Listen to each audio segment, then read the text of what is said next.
Okay, so today we will discuss GS paper 3 for 2023 mains. I hope all of you have seen the paper, and I'll start this discussion with internal security questions. We have 4 questions from internal security, question number 9 and 10. This is the first one, and question number 19 and 20. One thing we should understand that the general theme, if we see all the 4 questions, is very simple, that increasingly the distinction between internal security and international security is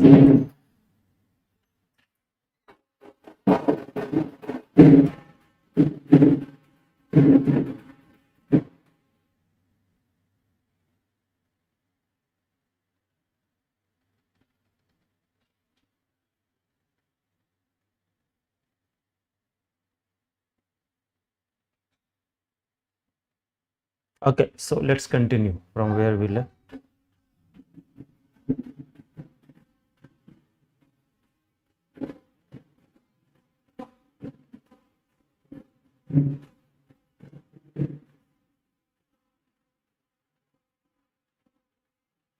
Oh, someone is celebrating this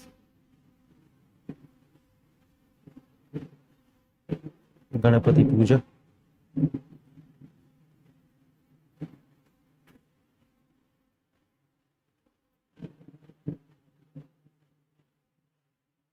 Okay, so one thing we should keep in mind, and that could be conclusion or introduction in any of these questions, that increasingly there is the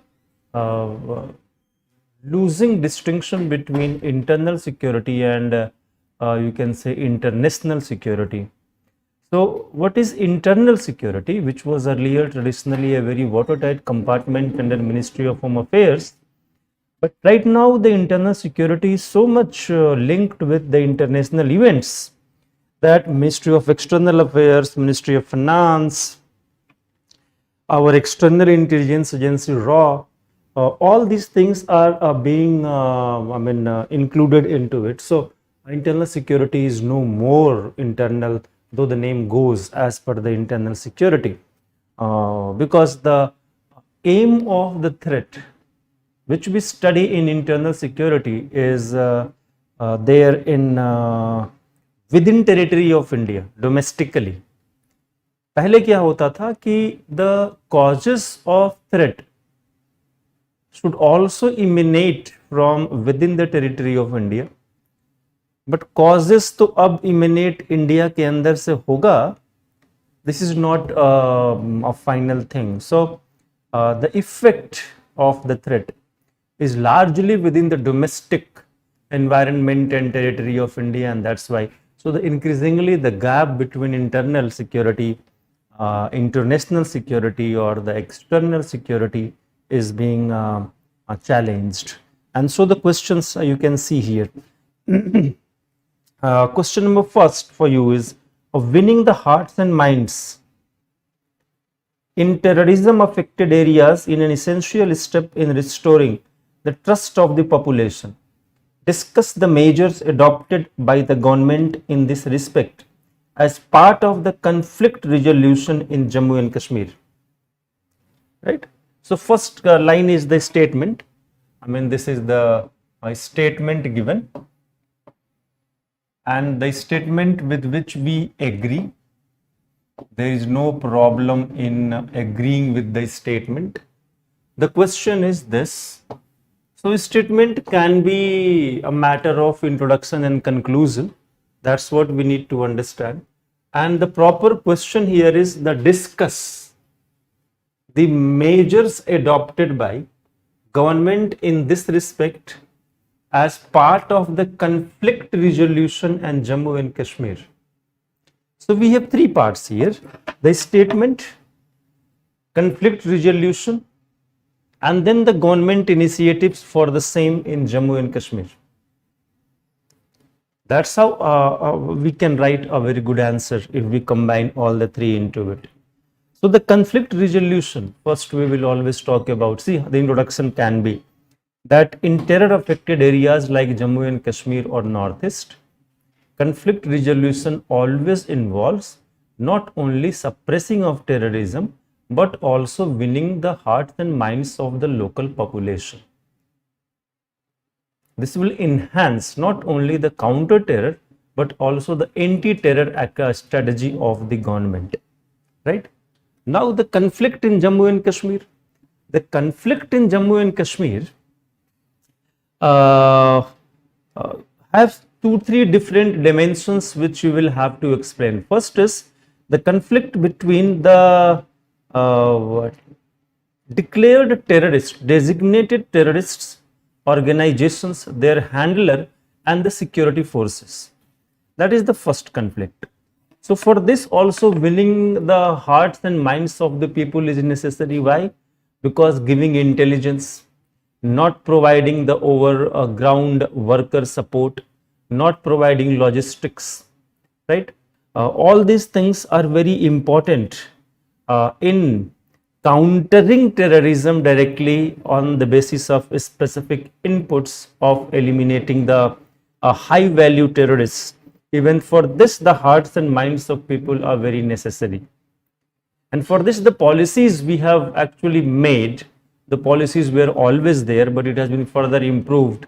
That is the secrecy of the informer, remuneration to the informer, providing the special police officer tag to such vulnerable personalities, giving the license guns to instill the confidence among such people in different areas of Jammu and Kashmir, right? So this is then. The second part of conflict is between what you say that the Kashmiri Pandits who were forced to leave Valley in 1989 communal riots against them, and how to make them reconcile with the population there, majority population there, that is the Muslim population. And for this, the winning and hearts and minds of the people has the policies of the Pandits rehabilitation policy, Pandits the allowances and the compensation policy to win the trust of the Kashmiri Pandits. At the same time, the government has created various rehabilitation programs in non-valley districts of Jammu, so that the two-room facility for accommodation and rehabilitation to all around 1,000 designated affected Pandits family can be given. So this is also one of the ways to win the hearts and minds. But the biggest in hearts and minds and in counter-terrorism conflict resolution is to make the people a stakeholder in the development and good governance of the country, removing corruption, increasing people's faith in the system and the government is something which is very important. And for this, the schemes like a single window e-governance scheme for all the services to be provided, then a renewal of the lease licenses for the public assets in Jammu and Kashmir by removing the feudal and vested interest people who were cornering all the benefits, and finding out the corruptly and illegally appointed people during the previous governments of Jammu and Kashmir in various sarkari jobs, and then giving that job to someone who is more deserving for that. All these things are very important part. So this was the third dimension of policy for winning hearts and minds. And fourth dimension is definitely the various schemes which the Jammu and Kashmir government has started in last 4 or 5 years. For example, latest schemes like the scholarship scheme, unemployment allowance scheme, only for Jammu and Kashmir, Tejaswini scheme, Ladli Beti scheme, So all these things are there, at the end of the day, we have to understand that a good governance is the crux of winning the hearts and minds of the people, and there should also be political dialogue as soon as possible. The larger issues of restoration of Jammu and Kashmir statehood, election, and probably removal of APSPA from the some areas in Jammu and Kashmir could further enhance the capability of the state to win the hearts and minds of the people in these areas. You see, we have taken 6-7 policies with some facts and figures, a storyline from beginning to end. We can write a good answer for this. Good answer for this. Okay, so let's go for the next one. Okay, so next one is again a very contemporary question, and majority of you must have written this answer only on the basis of your guess, you know, because I don't think it was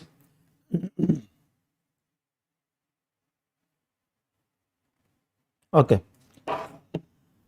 The use of UAVs by our adversaries.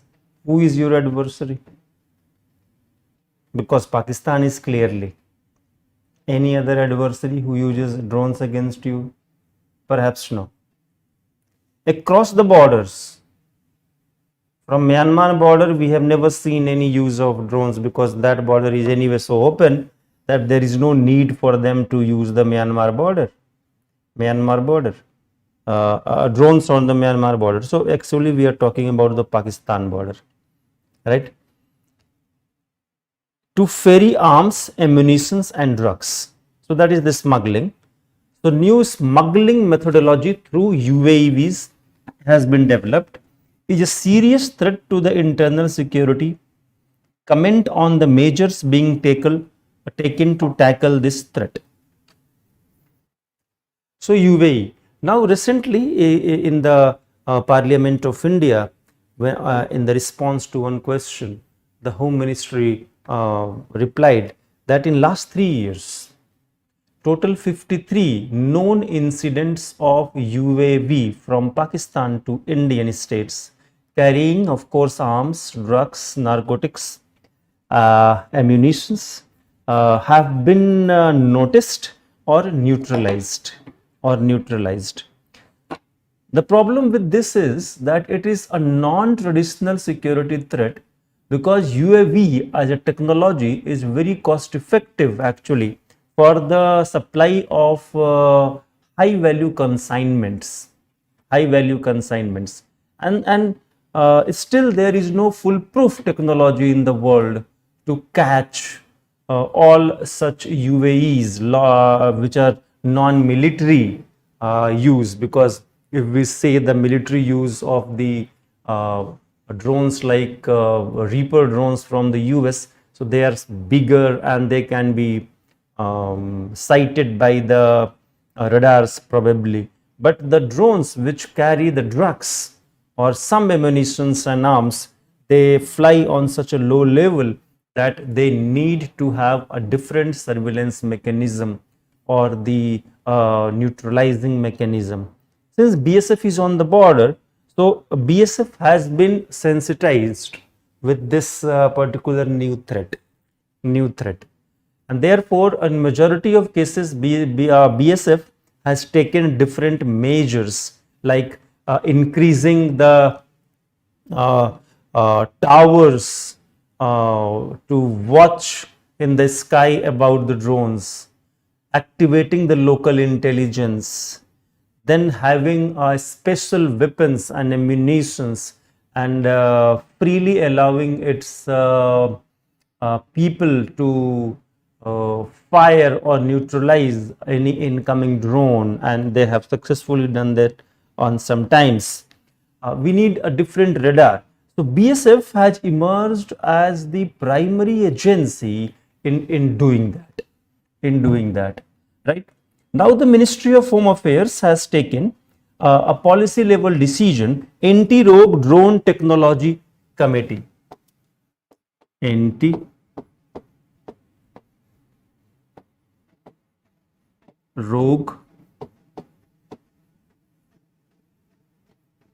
drone tech, this is tech committee, MHA, and chairman is BSF DG. So Ministry of Home Affairs has taken a decision to establish a high level committee to develop a full-fledged policy or technology recommendations for countering such rogue drones across the border. And BSF is planning to enhance its capacity through many policy measures and investment options in dealing with such rogue drones. So therefore, there is no such a very specific technology or the policy yet in India, but it is evolving. And with this committee under the chairmanship of BSF DG, it has been being done. So these measures are being taken. The statement is very clear. You will write why drone threat is bigger than the earlier non-drone threats of the security, and this will further enhance the totality of your question. Let's go to the next one. Okay.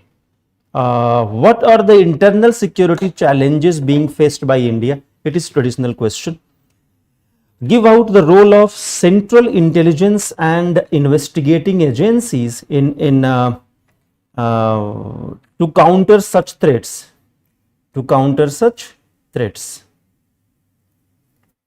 Right. So there are two things. One is general comment.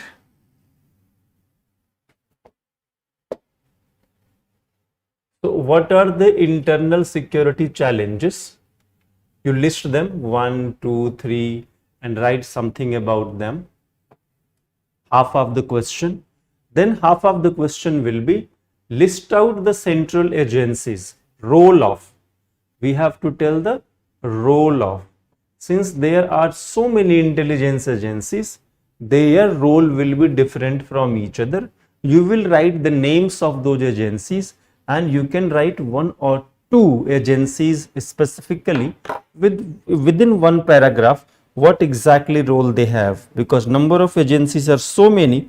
I'm sure you cannot write all the names and all the agencies which are there. Okay, so what are the internal security challenges being faced by India? So what is the introduction? Introduction is again the same what I said before we started, that the security threat in the modern world, when technology is evolving very fast, is also evolving with time. And with this happening, with new things coming up again and again, the internal security challenges are not only continuing in traditional way, but various non-traditional ways are also developing. Right. Now after that you can write in second paragraph, majorly the following internal security threats can be there for India. You can always count 5, 6, 7 of them. For example, terrorism, Naxalism, separatism, communal violence, mob violence, extreme regionalism, sometimes smugglings and organized crimes, and money laundering. So 6, 7 kind of internal security threats you can always tell okay, this is what is going to happen, right? So this was the first thing, and how the central agencies are actually working it.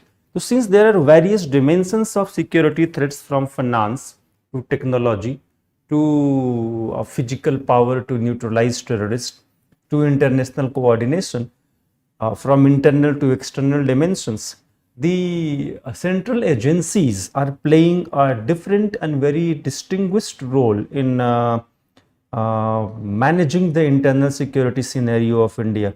For example, NIA, which is the most important federal organization for this. So its role is to go without any requirement of prior permission across the states to investigate and to punish the people who are threat to the national security of India.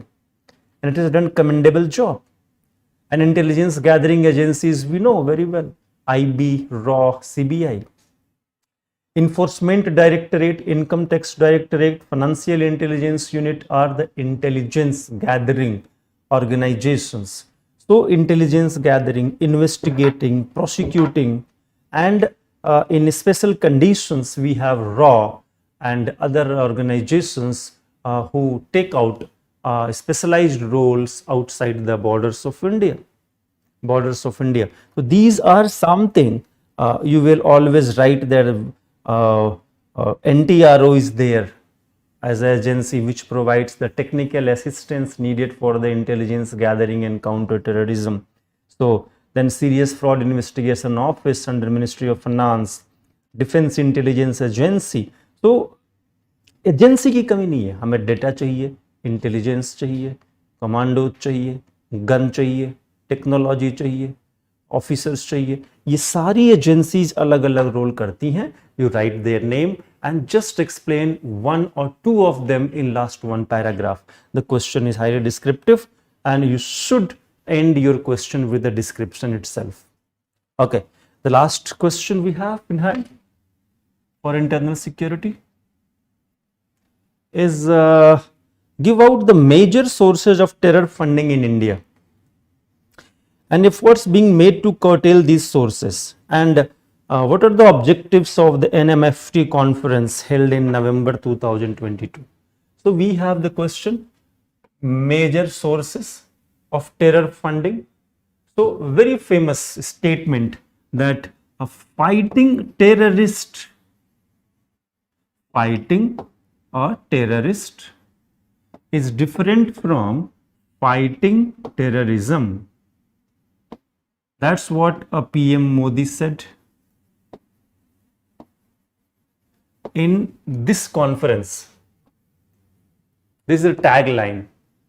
The thing is that preventing the terrorist organization or terrorist from accessing the funding is supposed to be the most vital element in fighting terrorism, countering terrorism, because every terror planning strategy or act requires funding, and this funding is on three levels: raising of the fund, moving of the fund, and utilization of the fund, similar to what you call the money laundering.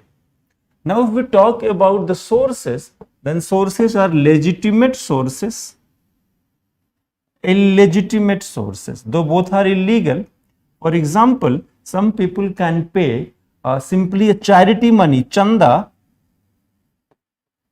or some NGOs can pay some money clandestinely, and illegally some organized crime, illegal money like narco-terrorism, smuggling, trafficking, all these things can be used to fund terrorism. At the end of the day, it has been accepted globally through Financial Action Task Force.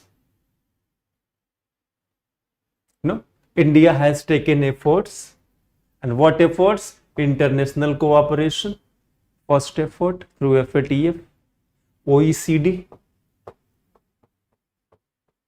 and UNSC. UNSC. That's what has been done. And then we have also taken the policy of KYC norms by the government in reporting. Money Laundering Act has been amended to make it further thing. Benami Transactions Act are there. Wide powers have been given to NIA and other agencies to investigate such the possibility of use of money for terror. We have seen the example in Kashmir. We have seen the example of PFI, where the government has taken sufficient domestic and international measures into this. For this purpose, NMFT conference was organized, in which Prime Minister Modi said this line that fighting a terrorist is easier and fighting terrorism is tough. Both are different because If you want to fight terrorism, you have to create a system of prevention of all possible steps that leads to terrorism, in which the most important is prohibiting any kind of fund reaching to the terrorist network. Increasing relation between terrorism and the organized crime has made it simple. So all the states, intelligence agencies, international delegates who came here in this conference all agreed on the need of not only intelligence cooperation, counter-terrorism strategy, but also they went on for effective implementation of FATF guidelines to prevent terrorism globally and of course domestically. So all these points and facts, if you can mention here, that will be more than sufficient. Okay, so this was it from the internal security. Some other section will be done by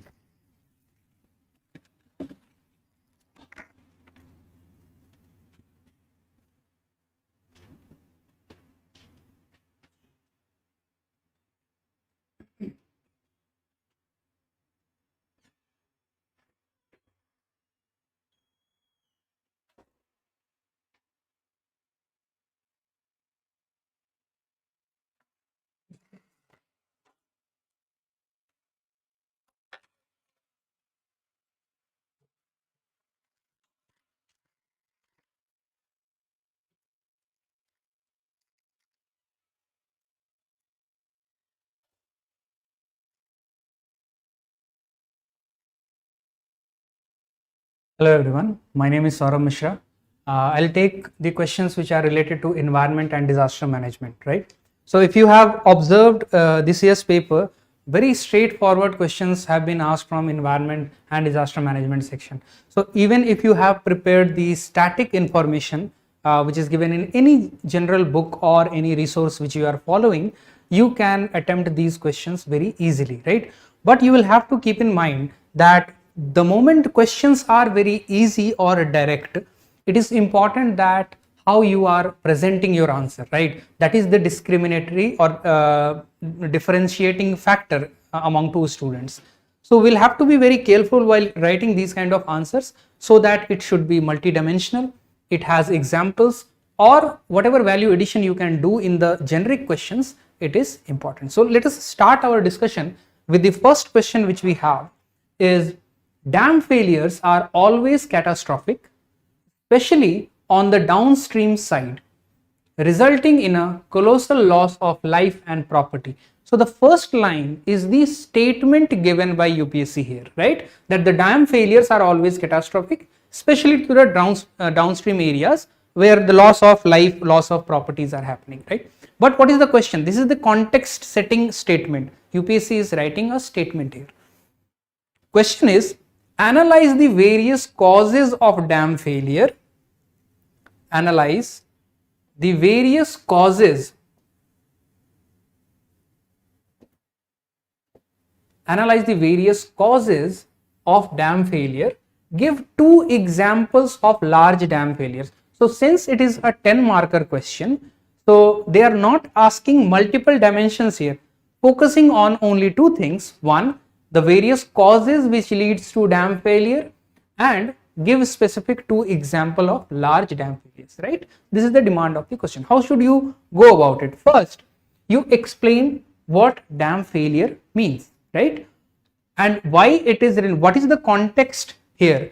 Because the construction of dams are utilized for, you can say, water is being utilized for irrigation, water is being utilized majorly for hydroelectricity. So the structure is very huge, it is huge infrastructural project.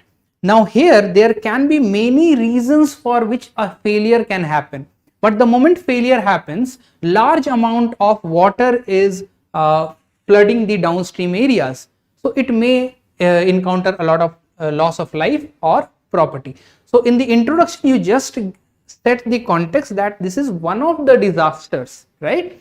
So explain what dam failure is, and then talk about what specifically how it is a disaster.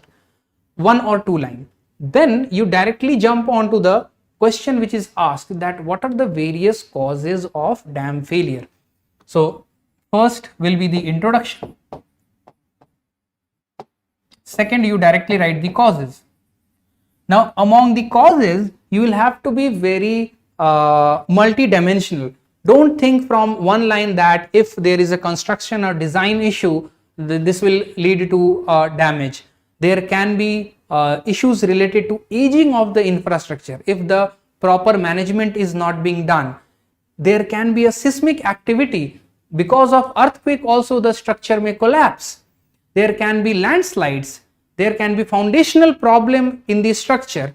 There can be hydraulic factors, like the inflow of water is much more than the capacity of the dam.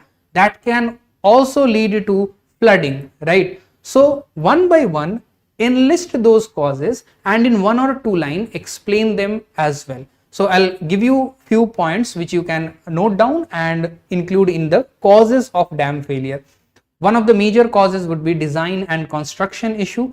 Any inadequate engineering design failure may lead to later on collapse of the dam. We have seen example of that in Gujarat, in Machu Dam in 1979. Because of poor construction quality, it led to the disaster of dam failure there. So when you are writing the cause, if possible, have an example attached to that also. Anyway, they are asking 2 separate examples that you will anyway write, but while writing the points also, if you can incorporate some examples, that will be a value addition there. Another, you can talk about aging infrastructure. So one, construction issues. Second, aging infrastructure. That if many dams in India are very old, right? So with the age, natural destruction of the components may happen. But for that, what is required? Proper management and proper maintenance is required. So aging also can be an issue. So how we can mitigate that? We can at least analyze that whatever number of dams we have, how much are aging or how many are aging, and how we can maintain that, right? So aging infrastructure can be another. Seismic activity, earthquakes. You can add landslides as well here. If the earthquake happens, if the dam is in a hilly area and because of earthquake landslide happens, then it may also lead to dam failure. Then foundational problems like there is seepage and erosion issues related to the stability of the dam structure. That can also lead to, if there is a problem in the foundation, there can also be a reason for dam failure. Hydraulic factor, you can talk about hydraulic factor, that input output mismatch. Suppose because of high rainfall, cloud burst or glacial outflow, suddenly the inflow of water has increased so much that it is beyond the capacity of the dam to hold it. It may also lead to a dam failure, right? And obviously in general we can talk about maintenance and operational issues, neglect in the operations, neglect in the maintenance, neglect in the monitoring of those dams may also cause major destruction or major issues as dam failure, right? So these are the causes. Try to give those points, explain them in 1 or 2 lines. If possible, add examples there also. They have not asked you to write the consequence, fine. But if you see the statement which is setting the context, they are talking about loss of life and property in the downstream side. Although they have not asked, but it's better to give more information in the answer. Talk about a little consequences. Give a subhead as consequences in the downstream areas, and then you can enlist few points like loss of life, because the sudden release of massive volume of water can result in loss of numerous lives, especially in the densely populated areas, right? So mention about that. Talk about property damage, how the infrastructural damage may happen because of the flooding, sudden flooding which is happening in the downstream area. talk about economic losses in terms of if the crops are washed away. So this may have impact on the economic output of that particular area. So talk about that. Environmental impact, sudden flow of water in the surrounding areas in the downstream may adversely impact the biodiversity of the region. So talk about environmental impacts as well. Displacement is another consequence, that because of dam failure, if it is leading to flood, the people in the downstream area have to displace from one area to another area. That displacement can be another cause of concern there, right? So although consequence is explicitly not asked, but it is implicit in the question that you mention about the consequences as well. Then if the space permits, you also see what is the context, why they are asking this, because they want to check that whether we are keeping an eye on the large dams or not, why dam failure cannot be stopped or whether it can be stopped. So in disaster management life cycle, mitigation is something which we are focusing on each type of disaster. Now here, what the government is doing for the mitigation, if you remember or if you can quote the scheme of DRIP. DRIP is basically Dam Rehabilitation and Improvement Project, which is the initiative of Ministry of Jal Shakti with the World Bank support, right? So what is the purpose of that? They have a crucial role in identifying the old dams, issues related to it, and ensuring safety in that, right? So for this particular question, this scheme is very apt and very relevant. So you also have a subhead as government initiative or government response to this as DRIP as a scheme, Dam Rehabilitation and Improvement Project, right? Mention about that, mention about its objective, how it does the safety assessment, how rehabilitation of the dam and the upgradation of the dam is done, how it is building the capacity of the owners or the people who are managing that dam, and risk reduction, how we can reduce the risk of dam failure to the old dams, right? So by quoting that, you can conclude your answer there. So this is a very straightforward question, but you will have to make sure that which all dimension you are touching upon. And obviously if someone is adding DRIP as a scheme there, that will be a value addition there because it is very relevant and apt to this particular question, right? Now let us move on to see the next question.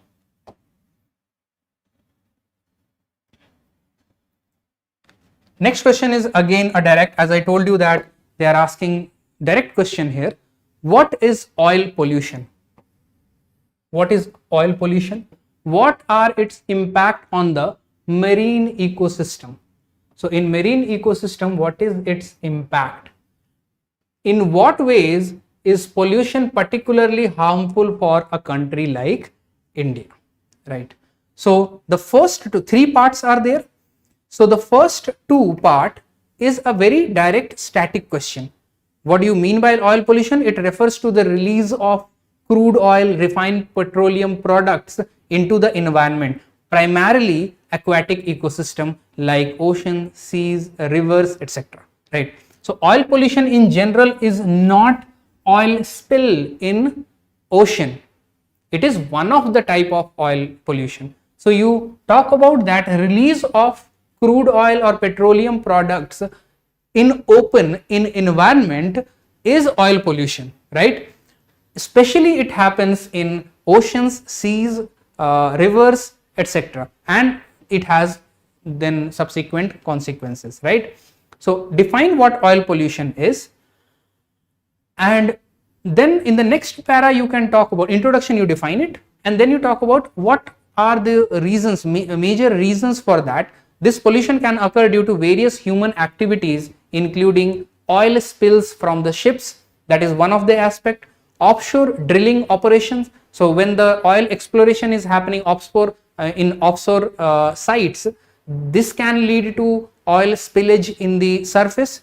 Transportation and industrial processes, during the transport in marine transport, when the ships are carrying, you can say, goods, they can also spill the oil in the surface and it may lead to oil pollution, right? So first in introduction, talk about what oil pollution means in general and oil spills in specific. Then you talk about how the oil pollution is happening, how it is a human led pollution. It is anthropogenic activity. Naturally oil is not getting spilled over the ocean surface, right?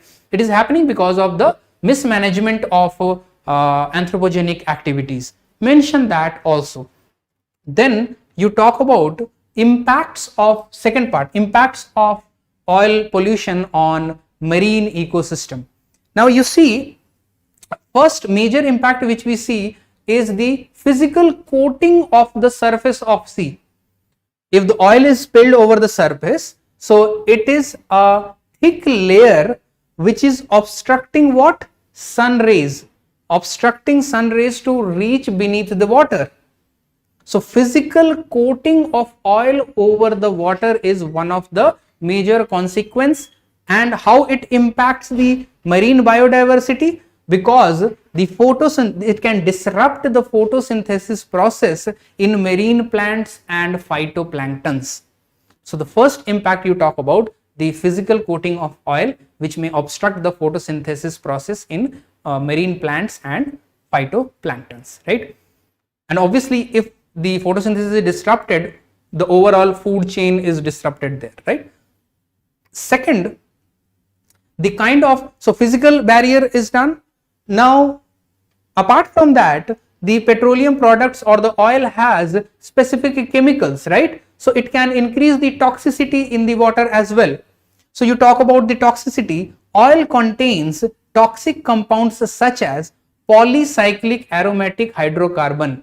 It is called PAH. Quote that it contains PAH and heavy metals, and both of them when released into water, these toxins can poison marine organisms and cause various health problems to the marine organisms. So first point, physical obstruction. Second point, toxicity. Third, habitat destruction.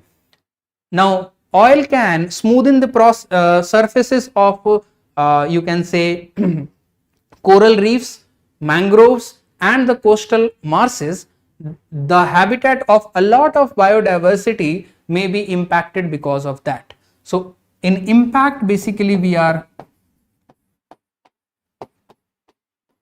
quoting number 1 physical obstruction, number 2 toxicity, number 3 habitat loss, number 4 talk about bioaccumulation. When we talk about toxicity, and if those heavy metals are being consumed by fishes or any marine organism, it accumulates into that. Toxicity accumulates into that, right? And when that accumulation or when that organism is being consumed by human beings later on, it may impact human health as well. Fine. Next impact. Next impact is regarding the disruption of reproduction. Now you know in aquatic ecosystem or the marine ecosystem, a lot of fertilization happens outside in the outside environment, right? The eggs are hatching outside, fertilization is happening outside.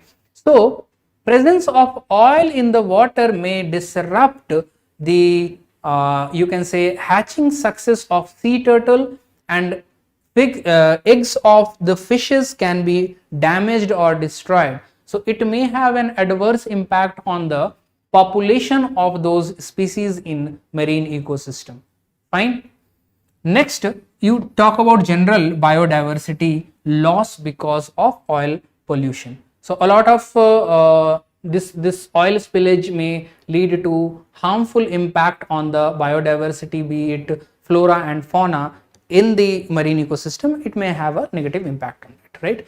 So these are major impacts in the marine ecosystem.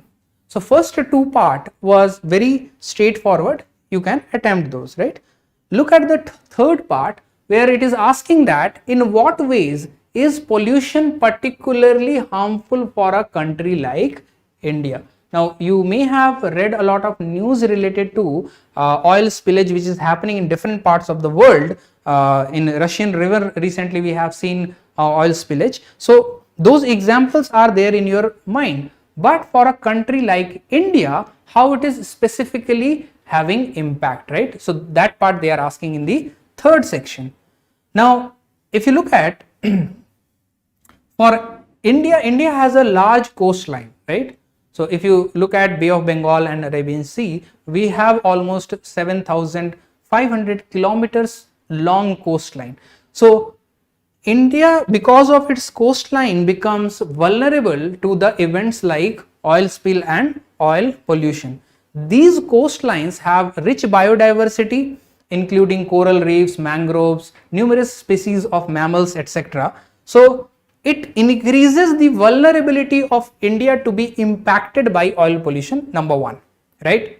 Second point, economic dependence. Most coastal communities in India rely heavily on fishing and related industry for their livelihood, right?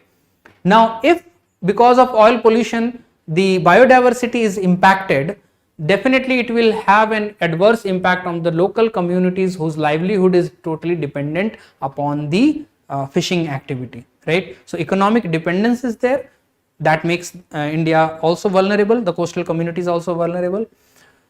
The coastal areas ecosystem is itself vulnerable, right? India's coastal areas include ecologically sensitive regions like the Sundarban mangrove forest and the Gulf of Mannar coral reefs. So, these are ecologically sensitive and ecologically vulnerable regions. And if on top of that, if oil pollution happens, it may have adverse impact on those areas, right?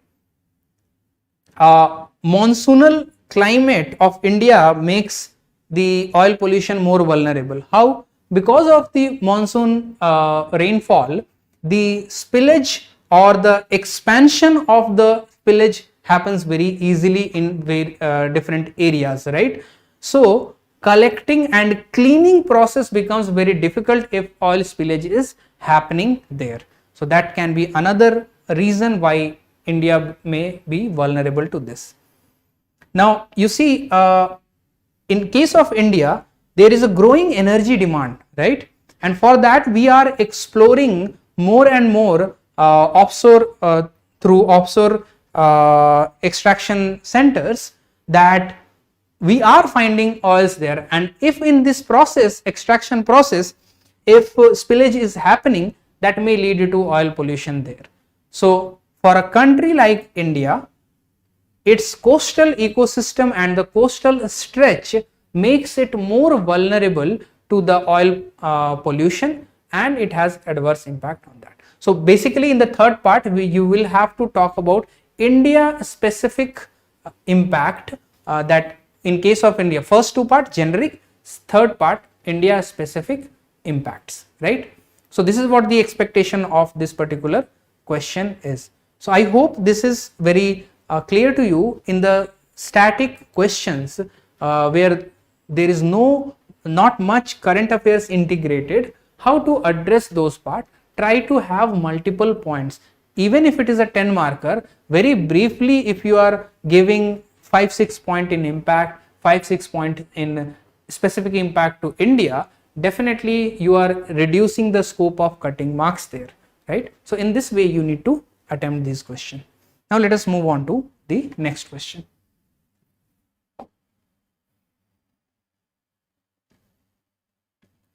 Now, this question, the adoption of electric vehicles is rapidly growing worldwide. So, the first is the statement, context setting statement. How do electric vehicles contribute to reducing carbon emissions, and what are the key benefits they offer compared to traditional combustion engine vehicles? So, in this long question, if you try to extract what is the key demand, so they are asking how electric vehicle is reducing carbon emission, number one. Second, what are the key benefits they offer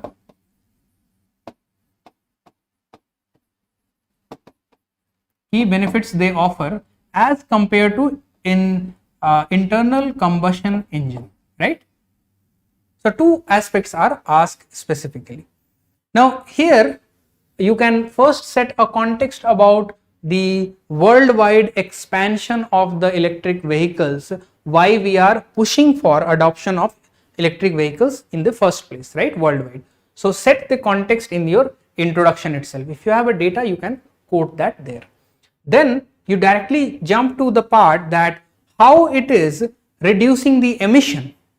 Now in that section you can mention about different points like zero tailpipe emission. In electric vehicle there is zero tailpipe emission which happens with the internal combustion vehicles, so you can mention that point as well.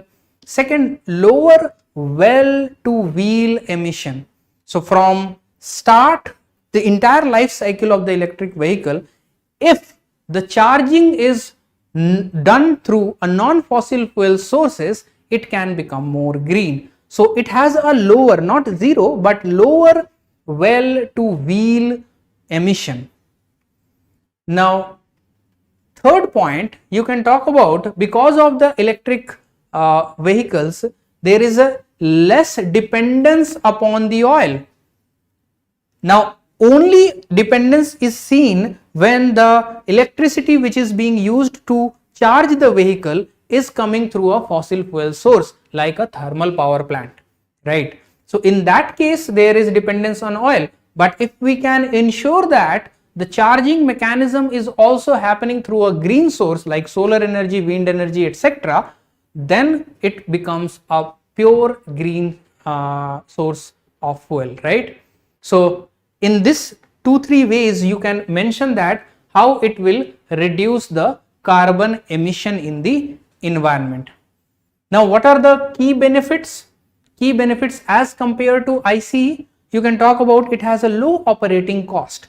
Now electric vehicles have lower operating cost as compared to the internal combustion engines. Electricity is generally cheaper than the petroleum, diesel, gasoline, etc., and EVs have fewer moving parts resulting in reduced maintenance and repair expenses. So the operating cost is low in case of EVs as compared to internal combustion engine. Then you talk about energy efficiency. Now EVs are more energy efficient. They convert higher percentage of the energy from their fuel source into vehicle movement, reducing the energy waste. So second is higher energy efficiency. Third, it has a quiet and smooth operation which reduces noise pollution also as compared to internal combustion engine. Fourth, since it has a zero tailpipe emission, it reduces the air pollution as well as compared to internal combustion engine.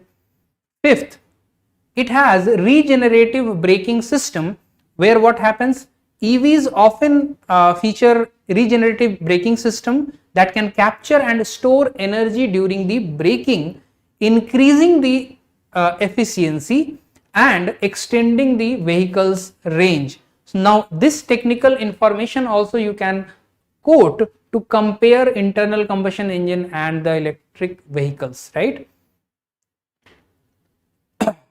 Now different countries in the world, they are pushing for the electric vehicle adoption, so they are providing incentives and tax credits also.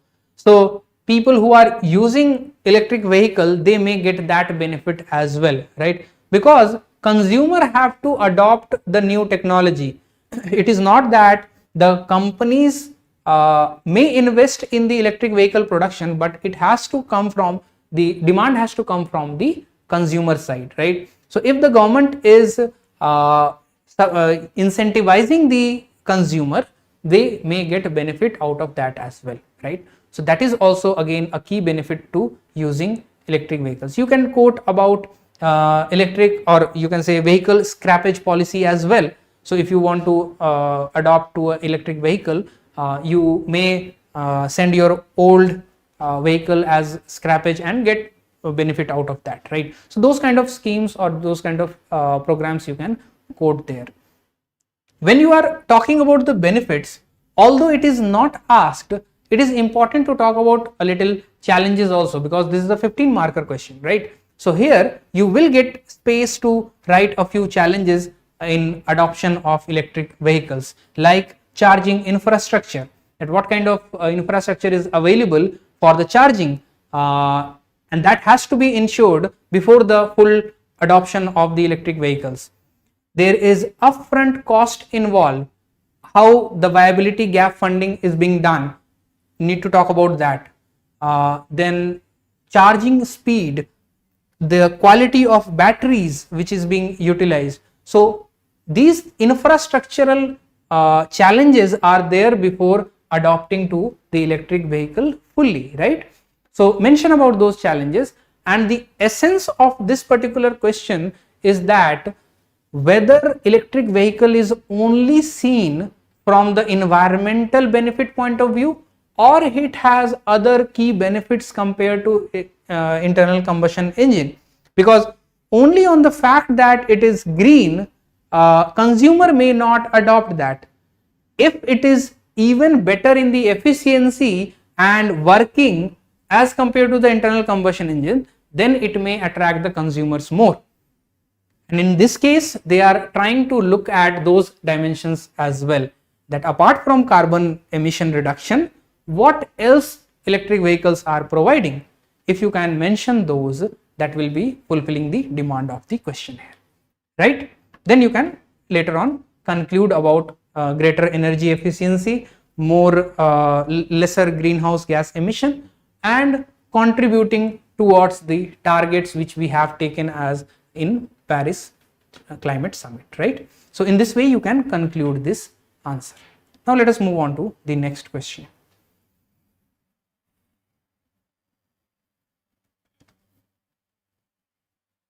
The question here is, comment on the National Wetland Conservation Program initiated by the Government of India and name a few India's wetlands of international importance included in Ramsar site.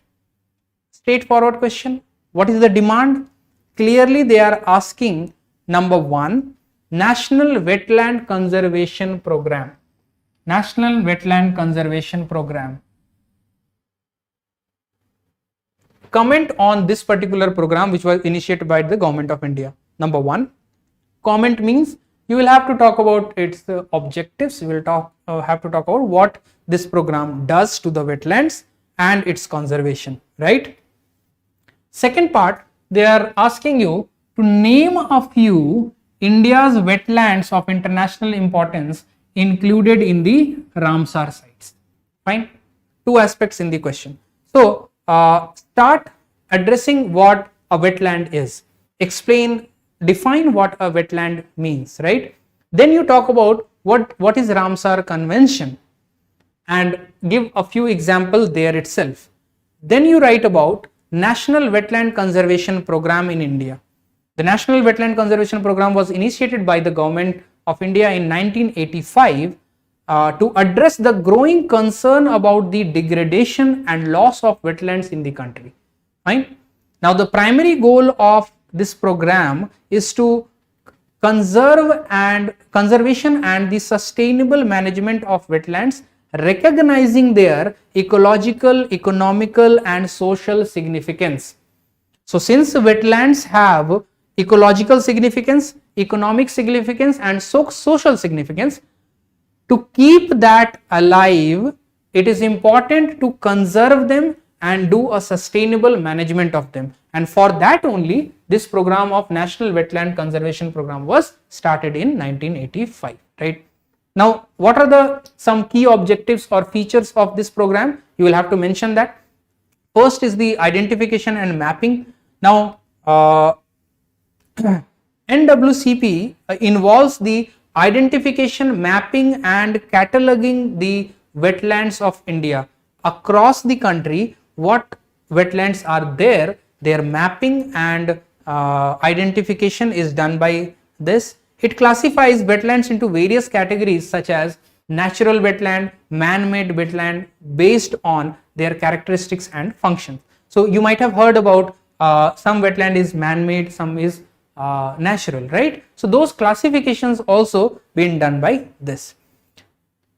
This has also contribution in identifying the Ramsar sites also. The program identifies wetlands of international importance under the Ramsar Convention and works to protect and conserve these sites. Now, till date, India has recognized several Ramsar sites. We'll take those examples as well. Third is the conservation measures focusing on the conserving wetlands, including habitat restoration, water quality improvement, and sustainable management practice. So these things are ensured by this program for conservation of wetland. Again, awareness and capacity building. The program also aims to raise awareness about the importance of wetland building capacity among the local communities and stakeholders to conserve the wetland in their natural habitat, right?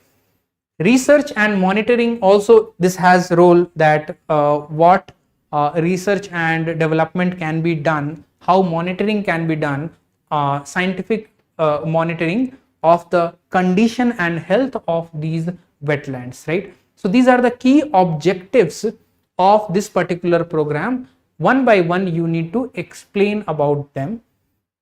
So it will cover the first part of the question. Second part, they are asking about the name a few India's wetlands. Now they are not saying how many, right? So it is better that since it is a 15 marker, what you can do, you can just draw a map of India and a rough map of India, right?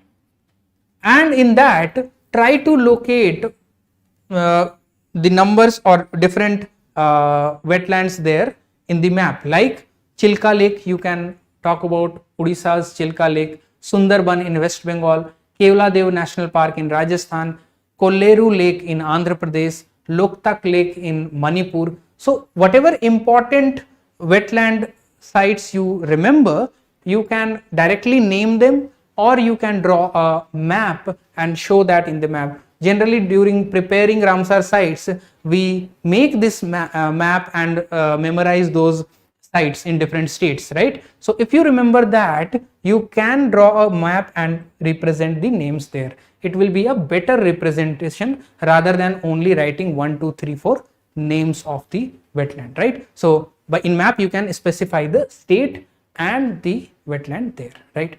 So that is the demand of this question. Apart from that, talk about the Ramsar Convention in general also, because they are looking for Ramsar sites, right? So give a background of Ramsar Convention as well. Ramsar Convention as well, and then you conclude your answer, right? Very straightforward question talking about the National Wetland Conservation Program. Fine. Now let us move on to the next question.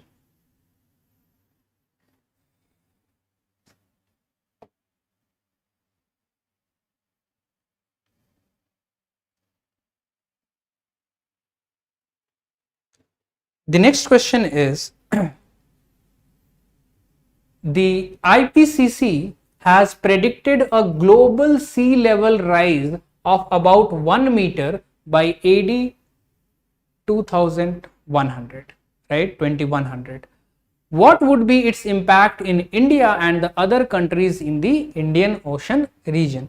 So in the first line, what they are mentioning, they are setting one context that IPCC report is saying that the global sea level rise will be 1 meter by AD 2100, right? Now in this statement they are setting the context, but what is the question here? They are asking the impact in India and the other countries in Indian Ocean region, right? So basically one question they are asking, that because of sea level rise, and why it is happening? Because of the climate change. So that is why IPCC is giving this information. So you will have to analyze what is the impact it will have in different countries in Indian Ocean region, coastal countries in Indian Ocean region, right? So there can be various impacts. One by one you need to incorporate those, right? So after writing the introduction, in introduction you can talk about the interlinkages between climate change and sea level rise, explain that, quote the IPCC data there, and then you start the impacts. First impact is coastal flooding and erosion.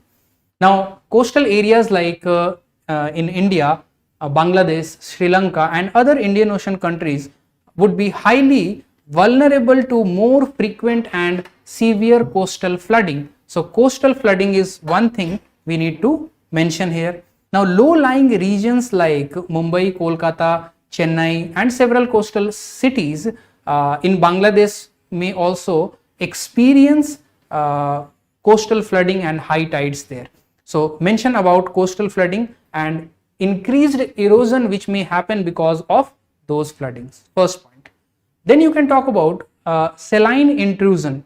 Now higher sea level can also lead to salt water intrusion into the freshwater sources, right? So mention that point also. In the coastal region, the coastal cities, we may see that saline water may intrude into the fresh water, polluting the drinking water source of that region, right? Third, displacement and migration. Now those population in the coastal area, they are vulnerable to the high sea level rise, right? So millions of people who are residing in the Indian Ocean region in various islands may become vulnerable to displacement and they may need to migrate from their habitat, right? That is again a major challenge which will have to face by the people of those areas who are vulnerable to high sea level rise. Damage to biodiversity. Definitely if the water level rises, it may impact the coastal regions like mangrove forest, coastal ecosystem, coral reefs, biodiversity in the coastal regions. Those all may get impacted because of the high sea level rise. It may have economic impact also in coastal industries such as fisheries, tourism and agriculture could be severely impacted, leading to economic loss, and it will eventually lead to loss to GDP as well. So for instance, tourism which plays a major revenue source in countries like Maldives, Sri Lanka could suffer a lot because of the high sea level rise, right? Infrastructure variability or infrastructure may get impacted in those areas because in the next 70-80 years, if you are looking at whatever infrastructure are being built in the coastal region, those will be submerged. So that will be an infrastructural loss also. So the countries who are investing in that, those investment may not reap the benefit in the future, right? Health risk. Sea level rise can increase the risk of waterborne diseases due to contamination of fresh water sources with salt water intrusion. So it may increase the waterborne disease or contamination related disease as well. So that health risk also you need to mention as a point. There can be issue related to climate refugee. Now this point is important in a way that we talked about the displacement and migration, but when the migration happens, where those people, vulnerable people will go, it may create a social issue related to climate refugee as well. Who will take care of those people, where they will be displaced, and how the local population will accept that. So it may lead to conflicts as well. So in that dimension also we'll have to analyze the possible impacts in the going future, right? So these are the major impacts which we can analyze in a multidimensional way. Do not think from only environmental point of view, think from economic as well as social point of view also, that how it may impact the countries who are in the Indian Ocean region and they are vulnerable to the high sea level rise, right? So this was the expectation of this question. As I told you earlier, all the questions which are asked are very straightforward, and with your static information also you can easily attempt these questions. Just you need to make sure that you are writing points which is multidimensional, and wherever possible you are using examples from the current affairs, right? So I hope you all have written these questions very well, and hope to see all of you getting good score in this mains examination. Now this was it for environment and disaster management. Next, Rajvardhan sir will take care of the science and tech questions. Thank you.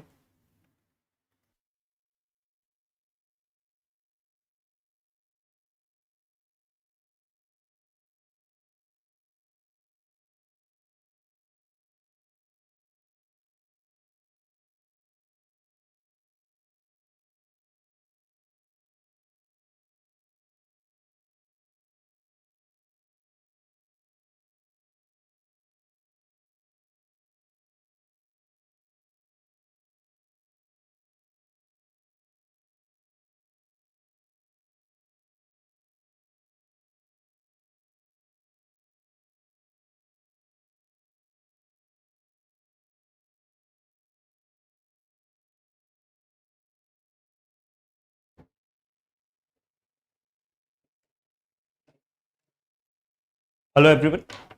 So we are going to discuss science and technology questions from GS paper 3 in 2023's mains examination.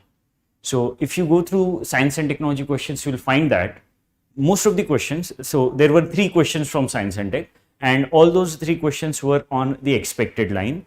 Only one question of microorganisms which can be used for, let's say, generation of fuel. That question was a bit a surprise, but otherwise 2 questions, that means the question on artificial intelligence and its utility in healthcare diagnosis, and question on Chandrayaan 3 were on the expected lines only, right? So let us discuss those questions. Firstly, we'll discuss about question number 3.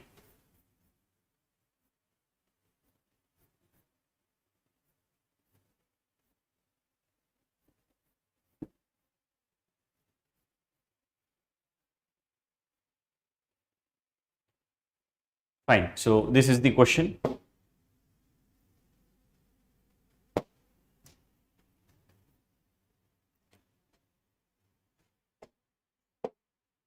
So question number 5, it is introduce the concept of artificial intelligence, AI. How does AI help clinical diagnosis?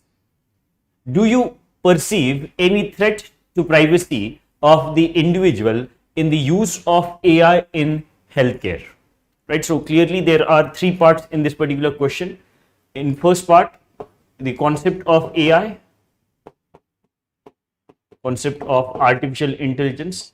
Second part is how does AI help in clinical diagnosis? So AI and clinical diagnosis. And third part is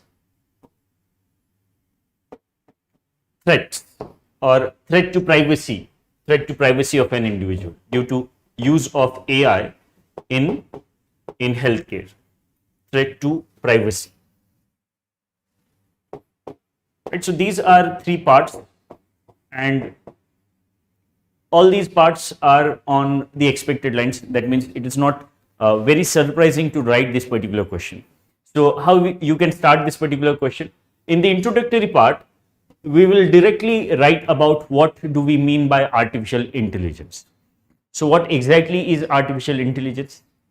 Artificial intelligence means machines which are able to simulate human intelligence, right? So the cognitive abilities of human beings which allow them to find out logic behind certain things, to carry out, let's say, generalization of certain ideas, and also decision making.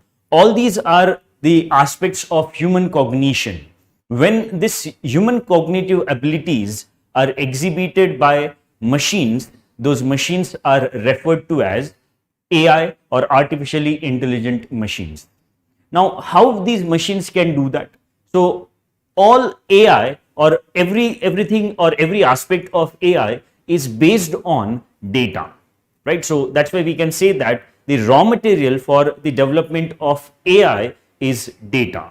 So when we feed data to these machines, they would be able to convert this data into models, and using these models they would be able to exhibit human intelligence, right? So that is what we can write in the introductory part. AI is simulation of human intelligence by machines, which allows them to carry out tasks which are generally associated with human cognition. For example, tasks like finding out logic, decision making, generalization, etc. And one more point that you can add here is this cognition in machines can be built with the help of data, right? So that is what is the introductory point where we have introduced the concept of AI in the question. Now, in the second part of the question, we are supposed to discuss how does AI help in clinical diagnosis.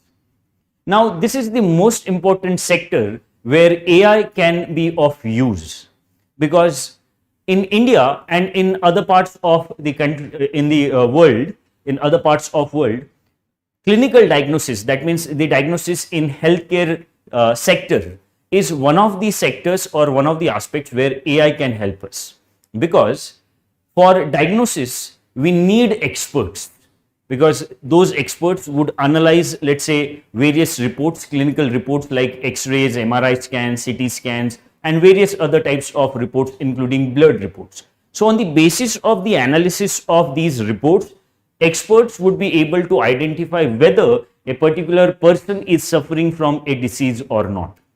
Now, there is a paucity of these experts, especially in India. In rural areas, there is a paucity, there is lack of experts who would be able to carry out this diagnosis. And that's why in diagnosis, we can use AI.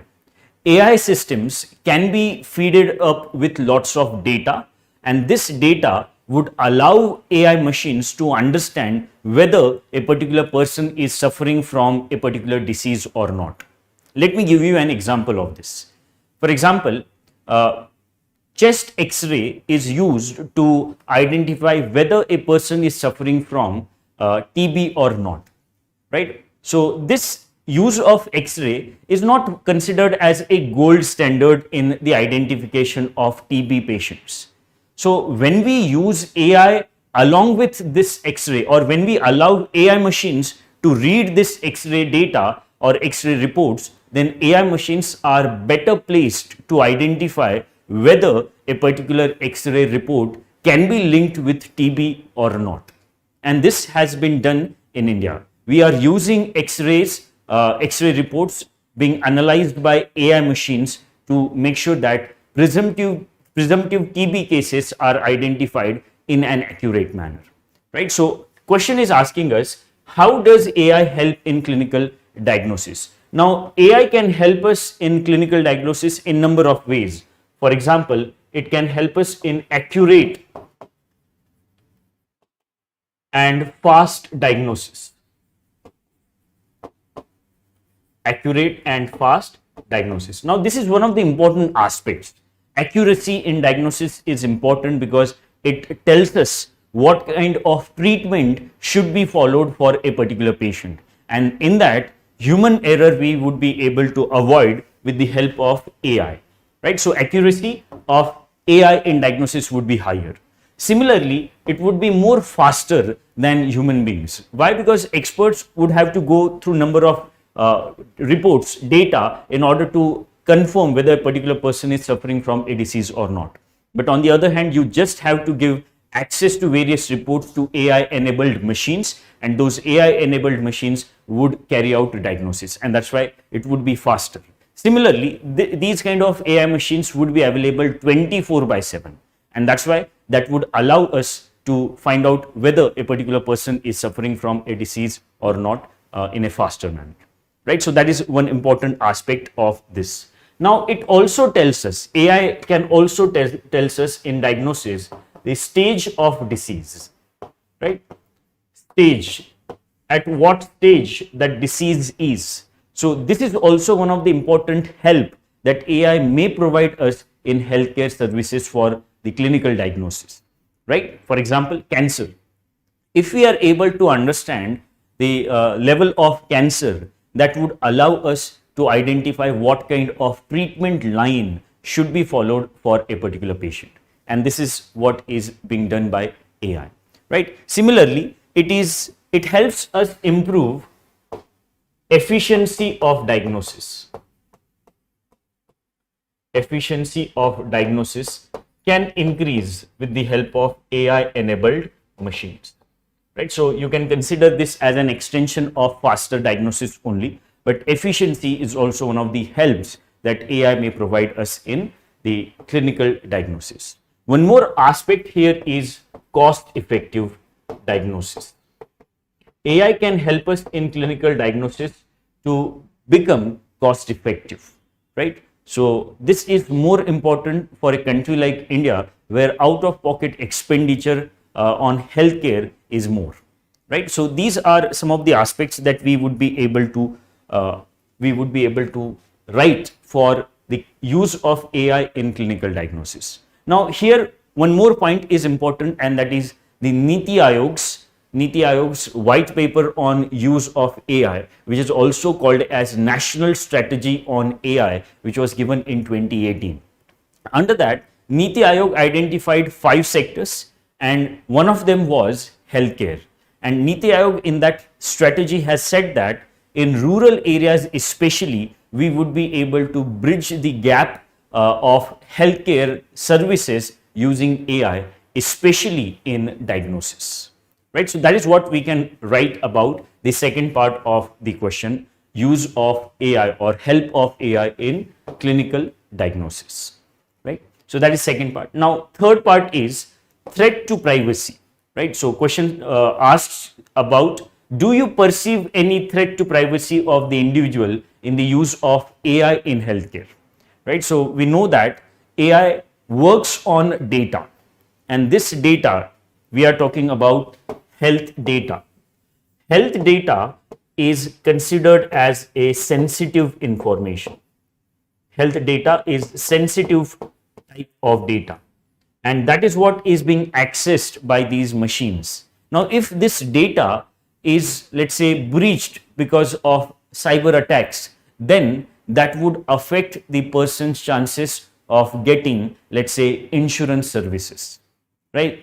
Insurance services or insurance companies might not provide insurance product to a patient because they might have accessed the healthcare data of that person, right? And they might be able to know what kind of disease that person is suffering from, and as a result of that, those insurance services may be denied to that person because of breach of this sensitive data, and that is health data. So that is first, right? Data breach of healthcare data breach would affect the person's privacy.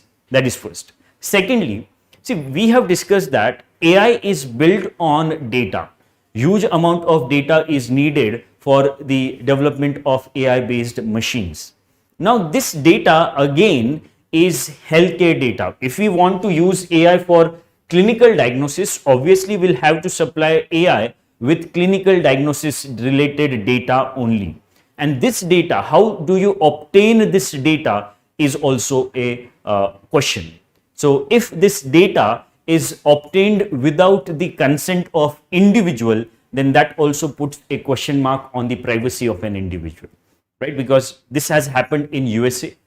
University of California was taken to the court because it was alleged that it had supplied data to Google in order to develop its AI enabled machine, right? So that is what is one of the important threats that we can highlight with respect to use of AI in healthcare, right? One more aspect that we can highlight here is that the regulation of use. Now there may be a consent form signed by individuals that they allow use of their healthcare data for the development of AI in AI for clinical diagnosis, right? They have allowed use of their data for the development of AI for clinical diagnosis. Now, what is the guarantee that their healthcare data would only be used in development of AI for clinical diagnosis? Now, that is also a problem that we would have to face, and that may put a question mark on the privacy again. Fine. So, these aspects we will have to take into account. Also, there may be various collection methods, data collection methods that may be a threat to the individual, right? So, all these healthcare data related threats are there for individual, and that's why use of AI in healthcare does have its impact on privacy of an individual, right? So, that is what you can write in this particular part. So, it has been asked, do you perceive any threat? So, yes, there are a number of threats that we have analyzed. First is breach of healthcare data, which is a sensitive data. Secondly, the healthcare data may be obtained without consent. Thirdly, the use regulation, that means it may be used for some other purposes than the intended purpose. And fourthly, we can highlight data collection methodology may be flawed, and that may put a question mark on the privacy, right? So, that is how you can write this particular part of the question. And then conclusion. So, if AI has these many threats in healthcare, do we stop use of AI? Do we have to stop use of AI in healthcare? No, we should not. What we need the systems like GDPR, right? GDPR system or GDPR, the regulations are in place in European Union. These kind of European Union regulations we need in across the globe. We need these kind of regulations, right? For example, India has already published, or it has already introduced its data protection bill. It has not been passed as of now, it has been introduced. So, that kind of measure is needed so that the healthcare data, which is considered as the sensitive data, would be protected, and we would be able to reap the benefits of AI by nullifying or by reducing the threats that AI may pose, right? So, that is about first question related to AI. I hope you have understood the dimensions that you can bring in order to discuss this question. Now, second question. So, this question of AI was for 10 markers. You will have to incorporate this information in 150 words. Next question is,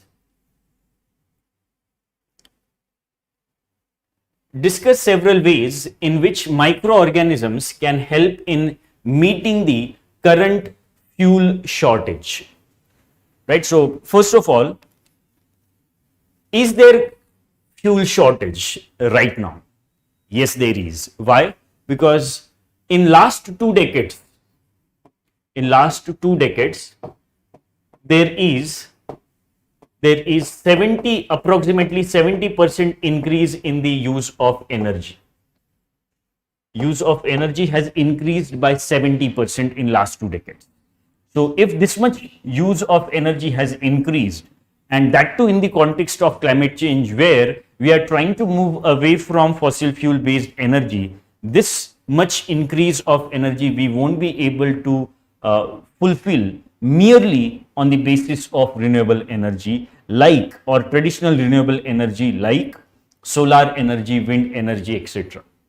We'll have to move away, we'll have to introduce some other forms of energy as well.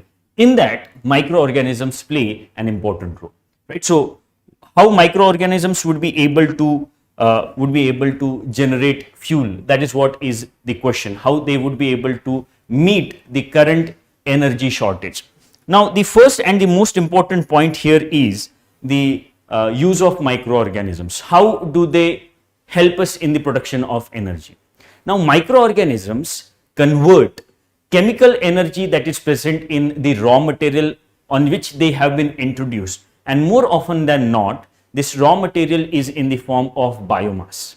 So, microorganisms convert chemical energy stored in biomass into a form of energy, which would again be chemical energy only. It would be converted into such a form of chemical energy which we can use for the for meeting our energy requirements, right? So, that is what is the is the theme of this particular question. How microorganisms are converting chemical energy of biomass into the usable form of chemical energy for human beings. So what are the aspects that you are supposed to cover? So here only one part is there. We are supposed to discuss ways in which microorganisms can help us in meeting the current fuel shortage.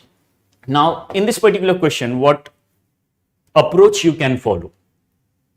First of all, in the introductory part, you can write about microorganisms and conversion of chemical energy of biomass. Right, microorganisms convert chemical energy of biomass in various forms of fuel like ethanol, hydrogen, then methane, then butadiol, right? So these different forms of energy can be butanol, not butadiol, butanol, right? And even lipids, right? So biomass can be converted into these different types of energies or fuels by microorganisms. Out of this, see, this is in making, this use of microorganisms to produce fuels is in making. It is currently in the stage of development. Only this form of energy is used on a large scale as of now, right? Even you can write about biodiesel, right? So that would be the introductory part. So microorganisms can convert chemical energy of biomass into these different types of fuels, which have an important role to play to take care of current fuel shortage that we are facing. Moreover, these fuels produced by microorganisms from biomass are in the category of renewable energy, and that's why it would be able to take care of climate change as well, right? Climate change mitigation can also be the aspect which can be covered up by the microorganisms. That would be introduction. Now in the body part of the question, we'll firstly write about ethanol. So ethanol is the fuel that is produced by microorganisms through the process of fermentation. Of what? Fermentation of biomass coming from sugarcane, corn, etc. Right? Sugarcane, corn, then rotten potatoes, then cassava. All these products, all these biomass, all these raw materials can be converted into ethanol by microorganisms, and this is the most established form of fuel that is being produced from microorganisms, right? So that is first. Secondly, we can write about biodiesel.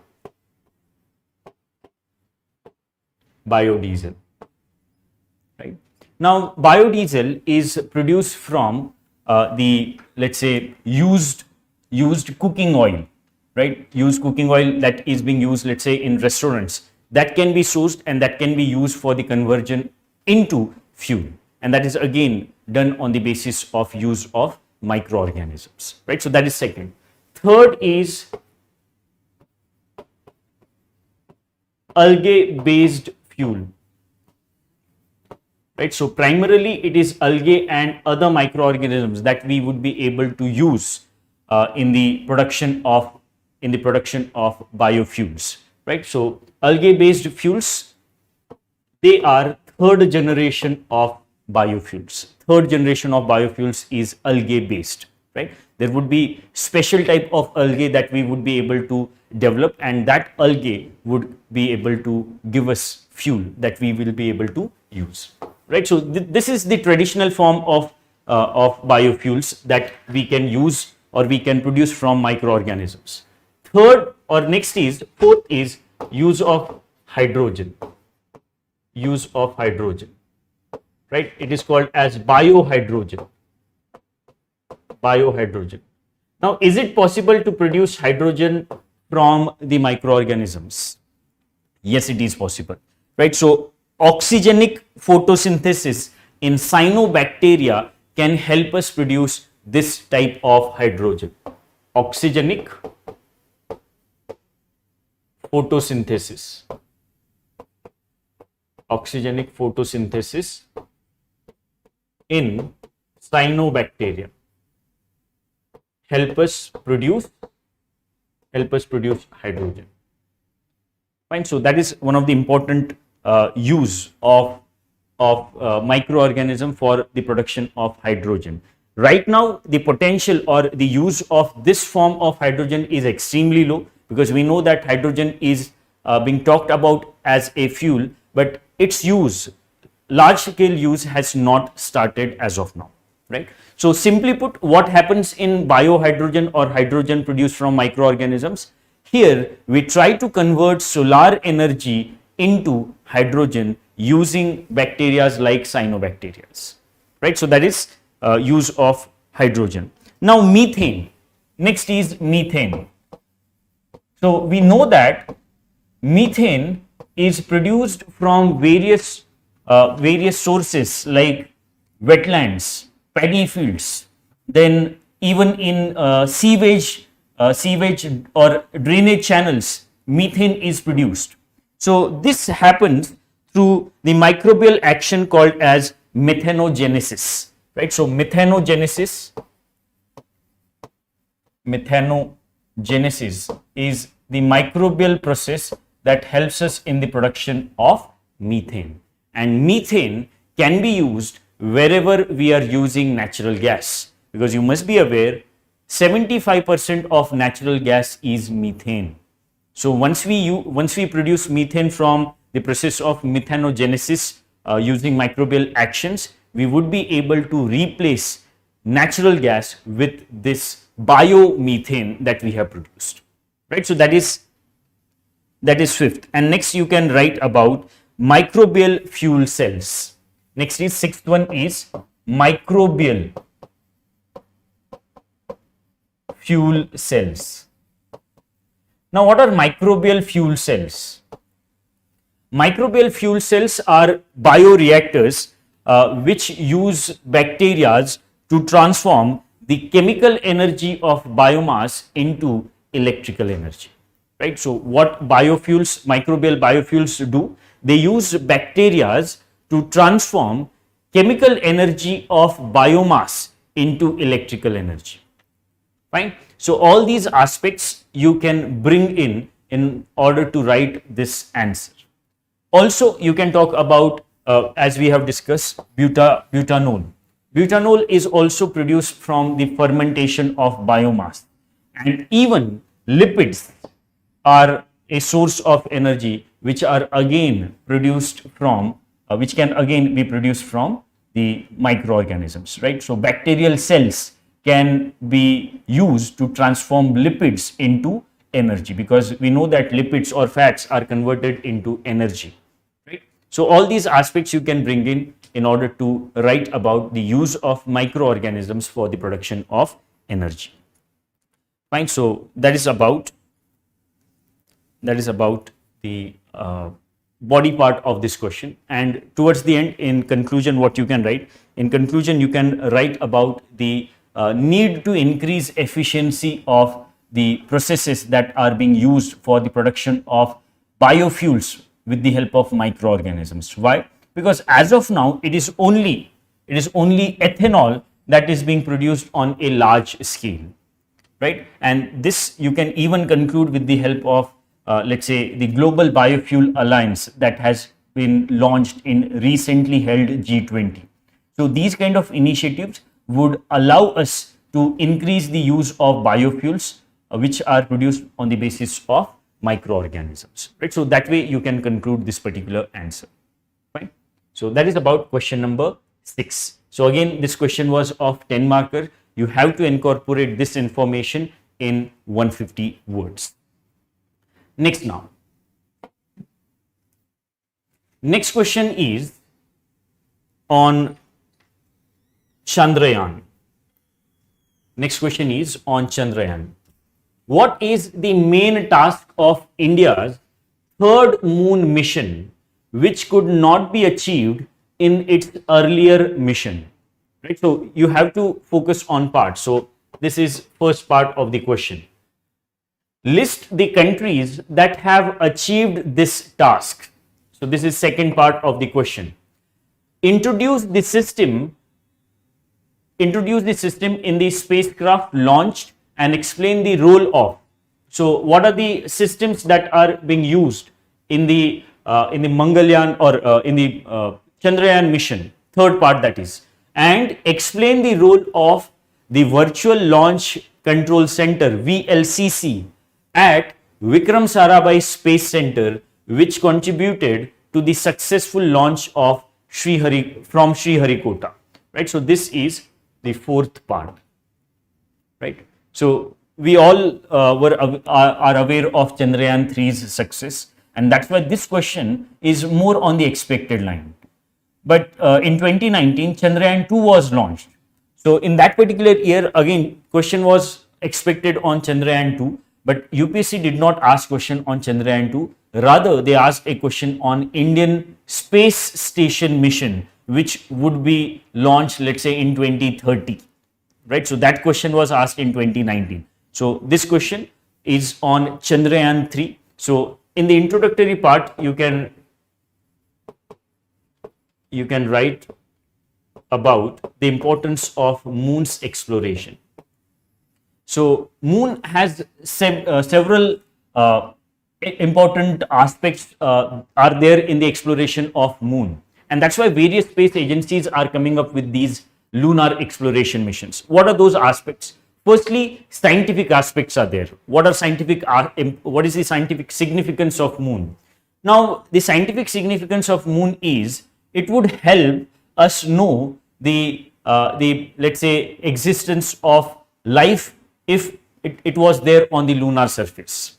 Right. That means, was there any life present on the lunar surface? It would also allow us to understand how this solar system came into being, because there are certain craters in the south pole of moon which are hidden from sunlight, and that's why they may have the presence of water in frozen form. And if we are able to analyze, if we are able to find out that presence of water in these craters hidden from sunlight, we would be able to know more about presence of life on the lunar surface. We would able to understand the development of solar system that has happened in the historic past. That is one important scientific aspect of exploration of moon. Second is, it can be used, these lunar missions can be used as a stepping stone for our exploration of Mars and beyond. You must have heard about Artemis mission, right? So when these missions are being launched, they are trying to know what kind of elements are present on the lunar surface. Is it possible to convert water that is present on lunar surface into hydrogen and oxygen, which can be used as a source of energy and oxidizer respectively, right? So that is being analyzed. So once we are able to analyze this using these lunar missions, including Chandrayaan 3, we would be able to use moon as a base for our future explorations. So that is the second importance of lunar exploration missions. And third is economic exploration, economic significance. Now, moon has presence of various kinds of minerals, and these minerals we would be able to bring on the Earth's surface. And the most important mineral in this case is helium-3. Helium-3 is an isotope of helium, and this can be used for nuclear fusion reaction. In nuclear fusion reaction, we can use helium-3, and thus we would be able to produce clean and green energy with the help of helium-3. Right? So that is how you can introduce this particular question. What should be in the introduction? Lunar exploration missions like Chandrayaan 3 are important as they have scientific, economic and other significance like moon would be used as a base for our future explorations in future, right? So that way you can introduce this particular question. Also, you can write that recently ISRO has successfully demonstrated soft landing on the lunar surface, right? So that way you can introduce this particular question. Now, the most important aspect in order to cover this question is the number of parts that you are supposed to address. You should not miss any part of the question. Now, firstly, in the body part, we will write about the first part. What is the main task? The main task of India's third moon mission. The main task of India's third moon mission. So, the main task of India's third moon mission is soft landing. Soft landing. Where? At the south pole of the moon.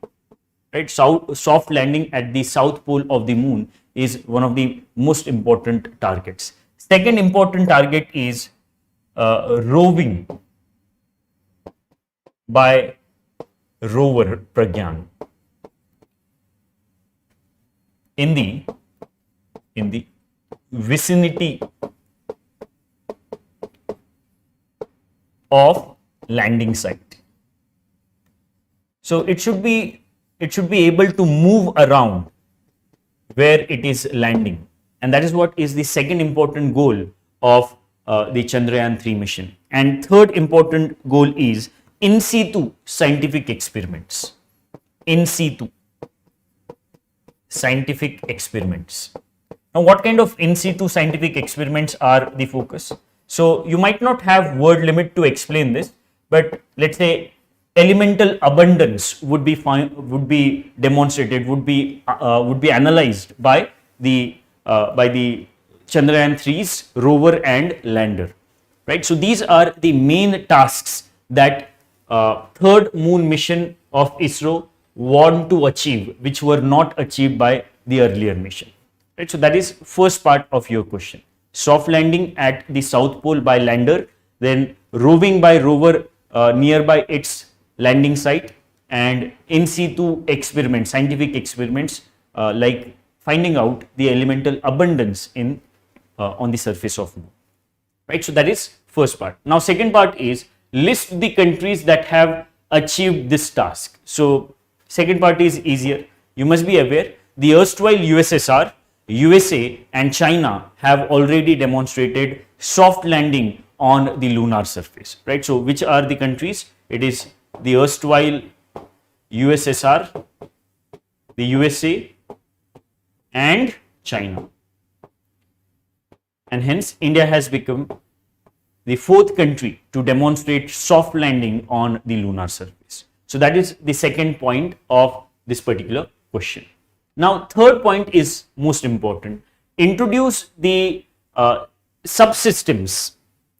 So introduce the subsystems in the spacecraft launched, right? So what are the subsystems? It should be subsystems. Introduce the subsystems in the spacecraft launch. So what are these important subsystems? So there are four important subsystems that you should be aware of. So next now, third part of body. So we are discussing about the body part of the question and we are talking about the subsystems.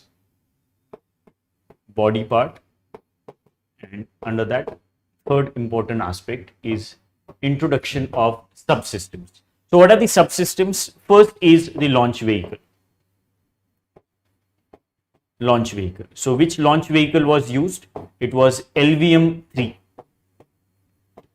LVM-3 or launch vehicle Mark 3, the erstwhile, or its earlier name was GSLV Mark 3. So this is first subsystem. What was its role? Its role was to take Chandrayaan-3 away from Earth's influence of gravity.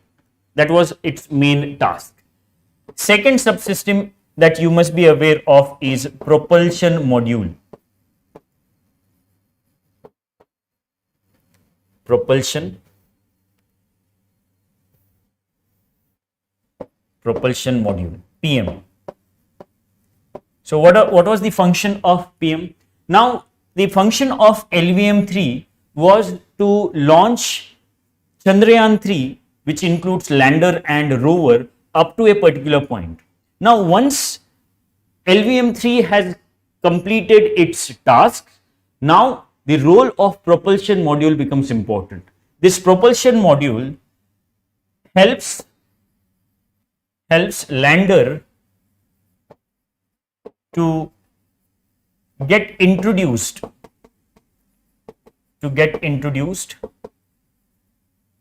in the lunar orbit. So which orbit? 100 kilometers from the moon's surface. So in this particular orbit, the propulsion module would take lander, and that was the most important task of this propulsion module. But propulsion module does not play this role only. There is one very important payload which is called as shape. Now what is the full form of shape? Its full form is spectropolarimetry of habitable planet Earth, right? Spectropolarimetry of habitable planet Earth. Now what does that mean? What exactly this shape would try to understand?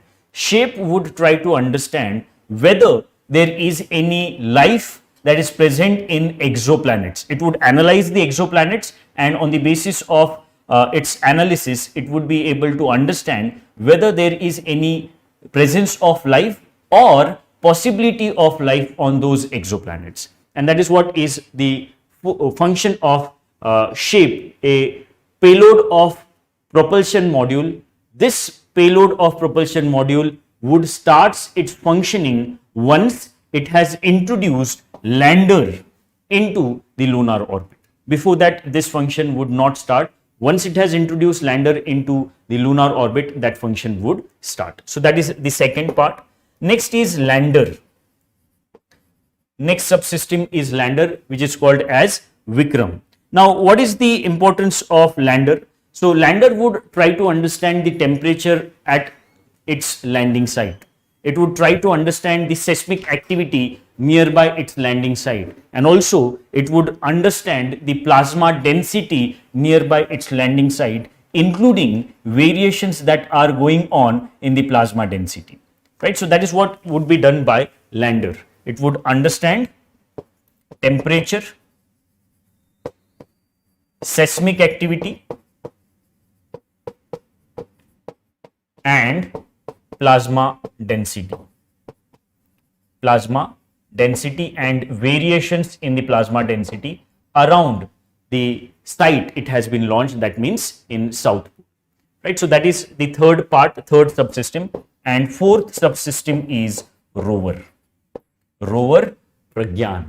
So what rover Pragyan would do? So rover Pragyan is tasked mainly with understanding of the elemental abundance nearby its landing site. So lander has launched near South Pole. So this rover Pragyan would come out of lander and it would try to understand the elemental abundance. That means what kind of elements are present in the moon's crust. That would be done by rover, right? So in the rover, there would be various payloads which would allow rover to understand what kind of elements are present in the moon's crust, right? So that is about third part of the question, the subsystems in the spacecraft. Now fourth and the most important part of the question is explain the role of the virtual launch control system VLCC at Vikram Sarabhai Space Center, which contributed to the successful launch from Sriharikota, right? So the mission was launched from Sriharikota, but there is a center in Thumba. It is Vikram Sarabhai Space Center, and that Vikram Sarabhai Space Center has one institute, and that is called as Virtual Launch Control Center. Now this Virtual Launch Control System has played an extremely important role in the Chandrayaan-3 mission. What is the role played by it? So first of all, it has helped in the planning of mission. Now, fourth part of the body. Fourth part of the body. Role of VLCC. So, first role is mission planning. Mission planning. So, what kind of path would be followed by Chandrayaan 3? That was decided by the VLCC center, right? The path, then what kind of launch vehicle would be used, then which path would be followed by the propulsion module once launch vehicle complete its task. All that planning was done by VLCC, right? So that is first. Secondly, monitoring. Second important task is monitoring, and this monitoring was primarily of launch vehicle, right? There was remote monitoring of launch vehicle that was carried out by the VLCC center, virtual launch control center. Next is communication. Third important function of VLCC is communication. Now, once this launch vehicle is launched and it has started its flight towards moon, there is a communication between the ISRO's centers and the launch vehicle and, let's say, Chandrayaan 3 or spacecraft. That communication would be facilitated by VLCC, right? Communication between ISRO's centers, that means what kind of command should be given to the launch vehicle as well as to propulsion module and then to lander. Those commands would be given through VLCC. So communication was established by VLCC between ISRO centers and various subsystems of Chandrayaan. And fourth and the most important function is data analysis.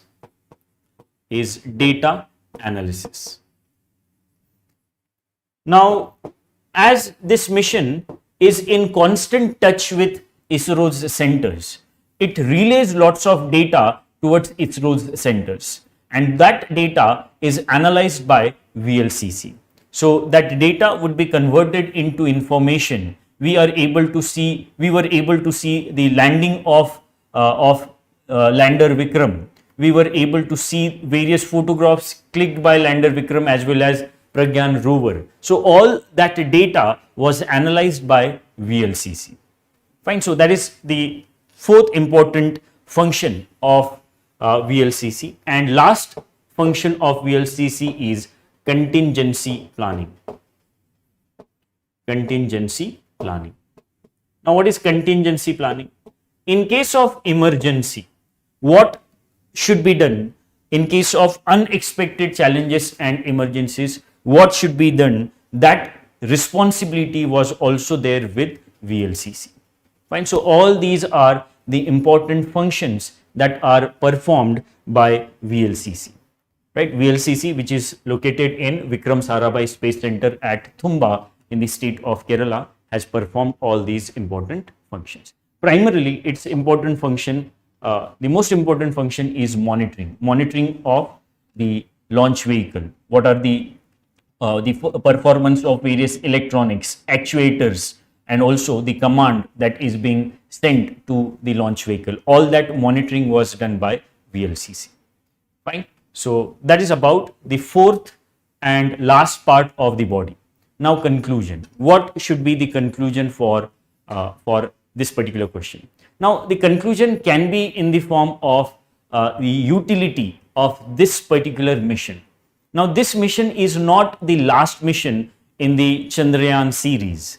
This mission would act as a stepping stone for helping us in the, let's say, sample return, human landing on the Chandrayaan, on the moon's surface, right? So Chandrayaan 3's success would help us gain experience to launch future Chandrayaan missions for sample return as well as landing of human beings on lunar surface, right? So this also would help us in establishment of our own base at lunar surface, which we would be able to use as a base for the exploration of Mars and beyond, right? So futuristic conclusion you would be able to write for this particular question. And so I hope you have understood what kind of idea or what kind of approach you should be able to follow for this particular question. So that is about questions from science and technology. So most of these questions we can say that were on the expected lines. So it's important to follow current affairs for science and technology. You should be aware of basics of space technology. You should be aware of basics of biotechnology, but at the same time, it is current affairs that you should follow, you should emphasize on more, because current affairs would make your answer bit appealing, right? Otherwise, these questions are not very difficult to write, but the current affairs or current information that you would be able to incorporate in your answer would make your answers more appealing. Fine. So that is about the questions from science and technology. Thank you.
Hello students.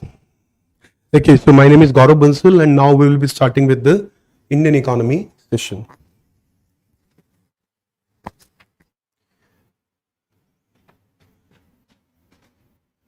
So let me get to the question number 1.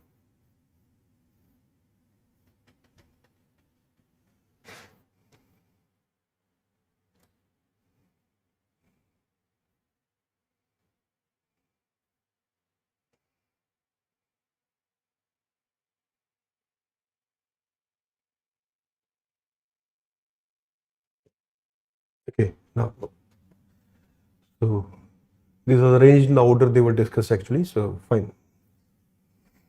Just give me 1 minute. Yes. So the question number 1 here is, faster economic growth requires the increased share of the manufacturing sector in the GDP, particularly of MSME. But comment on the present policies of the government in this regard. Just give me 1 more second.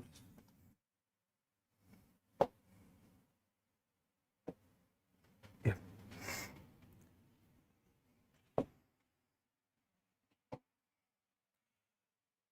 So first of all, we have to talk about the faster economic growth process. That what leads to faster growth. We start with that.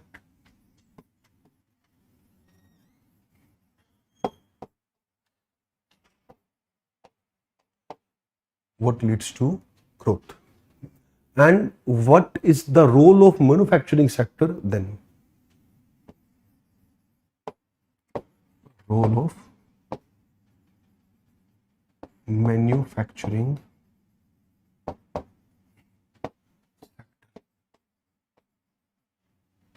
Okay. And then we discuss the role of MSME and the government policies.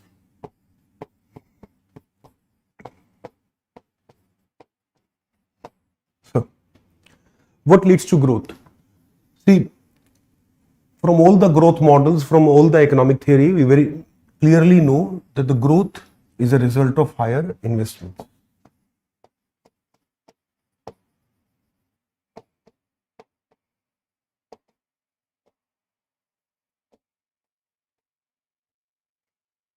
Higher investment along with efficiency plus efficiency.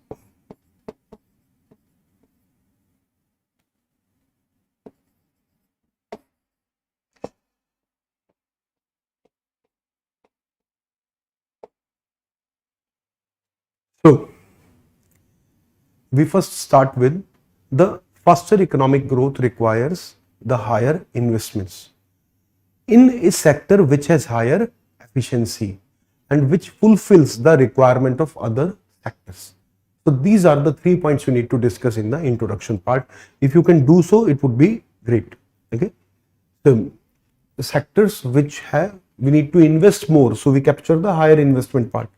In sectors which have higher efficiency, you capture the efficiency part, okay, and which also fulfill the requirement of other sectors. Okay, so the sectors of the economy have a lot of forward and backward linkage with each other. Okay, after writing this first point, then you go back to forward and backward linkages. The syllabus also mentioned these as upstream and downstream requirements. So, the different sectors of economy are dependent on each other for the backward and forward linkages. But when it comes to providing forward linkages for other sectors or developing backward linkages for other sectors, it is manufacturing which has a very important role to play. So, in nutshell, we can say that manufacturing is critical for the growth of agriculture and services also. Okay. And hence, without the growth of manufacturing, our growth in other sectors would be short-lived. It would not sustain. It would not be long-living. It would not be high. So, if we want faster growth, if we want sustainable growth, we need to have a strong manufacturing sector. We come back to the point of MSME later on. So, these would be your first 2 points, okay, as I have explained. So, we need to invest higher, invest in sectors which have higher efficiency, and then you explain backward forward linkages, that how manufacturing has higher. So, that is how you explain the logic of it first of all. Then you come to the next aspect of it, that manufacturing is very critical not just for the faster economic growth but also for the many other aspects which are important for the stability of the country. Okay. So, after you have explained the first part, which is the introduction, then you come to the role of manufacturing.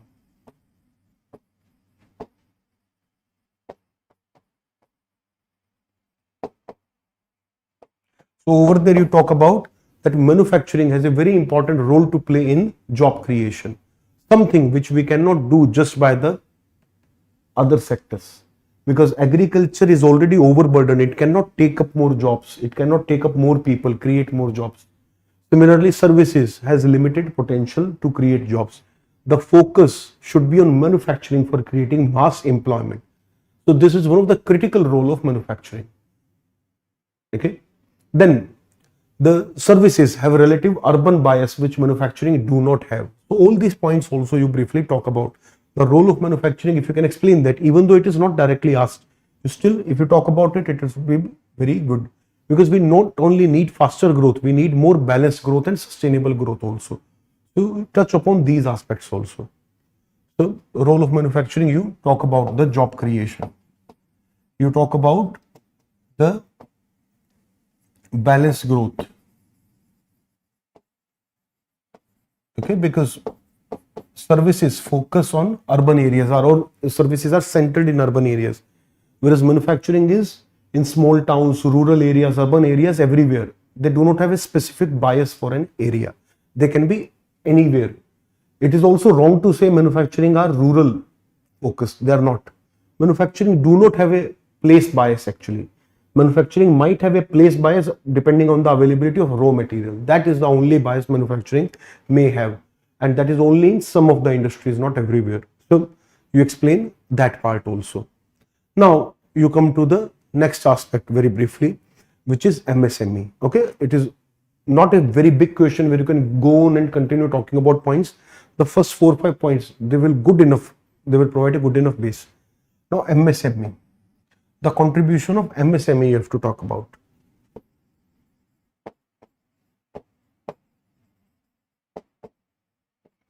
Again, the same points that we have just discussed, but with more focus.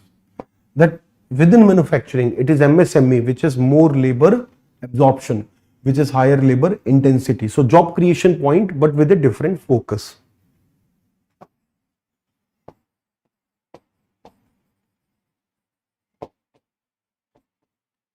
Okay. Then MSME tend to be more in rural areas and small towns. Over here, we can say MSME are more rural or small town based rather than urban. MSME have a rural and small town bias, hence they create more opportunities in those areas, and which is requirement because other sectors are unable to focus on those areas. So for the necessary balance, MSME should be focused on, so that they create jobs where other sectors are not able to. So that is how you talk about the second aspect of it. Again, the same point, balanced growth, but with a different perspective.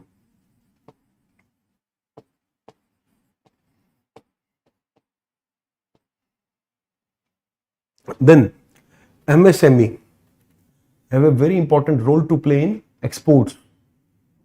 Okay, because MSME have a very higher share in the exports.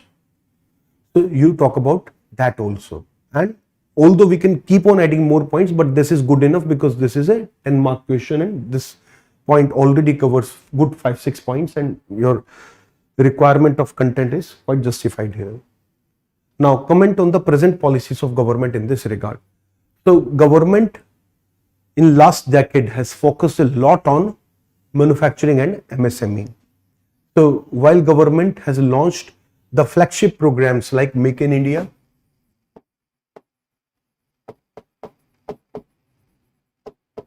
okay, it has also tried to support industry through Skill India, Make, and the entrepreneurial promotion through the schemes like Startup India. So you talk about these schemes very briefly and what is their role. That they have supported industry in different perspectives. Make in India perspective is to bring ease of doing business, is to encourage manufacturing investment in the country, so that not only the foreign investors but even domestic investors have more reason to be bullish or to be supportive of manufacturing investment. Skill India provides support to industry, okay, because availability of skilled labor is a challenge, even though we are the biggest labor market in the world. Then Startup India addresses the gap in entrepreneurship. So these are some of the flagship programs. Then there are a lot of non-flagship programs. Okay. Similarly, there are a lot of other programs. For example, promoting the small skill-based work. For example, Haath Se Hunar. Okay. For example, we are talking about MSME specific programs like Mudra loans. Okay. So that is also how you can then continue the list. Okay. Niryat Bandhu Yojana to support manufacturing exports and particularly aimed at MSME.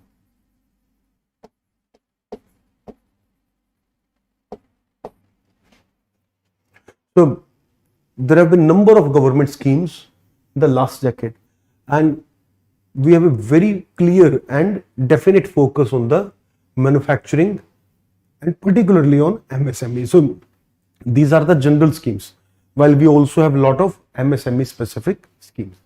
So you can keep on adding about them, and you can also write towards the end that as a result of these focus or these kind of schemes, we can see that manufacturing investments are now increasing in the country significantly. So for example, purchasing managers index for industry in India is one of the highest in the world at around 56. The purchasing manager index for Indian industry is 56, 57, roughly around that. Purchasing manager index shows how confident and let us say opportunist and hopeful people are about the future of that country, whether they are going to expand their business or not. What is the probability of that? In India, that is 56. More than half of the chances are that people will expand their businesses. If it is less than 50, it is considered to be bad. If it is more than 50, it is considered to be good. So that is how you can talk about it. Then the FDI in manufacturing has consistently increased. The manufacturing exports have consistently increased. So these are some of the outcomes through which you can comment on the result of the policies, that these policies seems to be working. So that is how you end the question. Do not just mention the policies. If you have data to support the outcomes, you can do that also. You should do that also. So this is how we end this question. This much if you can write, it would be good enough. Even if you are not able to write all the data, still you can mention some of these.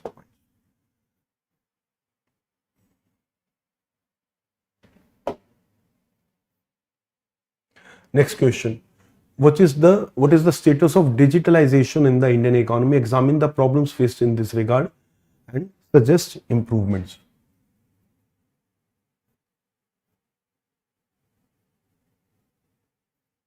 Okay. So, status of digitalization, basically you have to start talking about the aspect of digitalization in different businesses, and then what would be the future of it, what are the emerging technologies, and where are we at present. So digitalization started in the 80s itself, and right from the beginning India has been one of those countries which full-heartedly or open-heartedly adopted the digitalization process. So computerization began in the country very early, and by the 21st century, by the end of the 20th century, the fair number of government offices, banking system, stock markets, they were all digitalized. And by 2005, a large aspect of public services were also started to be digitalized. So we already have a fair depth of digitalization in the economy. Now, in the future, we are going forward to look at the digitalization in a new format, where we are looking at more and more digitalization of the manufacturing process itself. Earlier, the digitalization was support to the manufacturing, that it would support manufacturing. Digitalization was about communication. Digitalization was about the other aspects of doing the work. But nowadays, digitalization through robotics, AI can replace the work. They can do the work themselves. Earlier, they were supporting the work. So that is the changing nature of digitalization. So when we look at the digitalization, there are certain aspects, there are some industries where digitalization has not yet completely, I would say, entered or has dominated. So, for example, while banking, stock market, financial system, public services, in many of these areas, there is good depth of digitalization. In education, healthcare, okay, in education, in healthcare, the digitalization penetration has been very limited, and whatever penetration we achieved recently was largely because of the disruption created by the COVID crisis. Otherwise, we were going very slow on these aspects. So digitalization, where it is good, banking, financial system.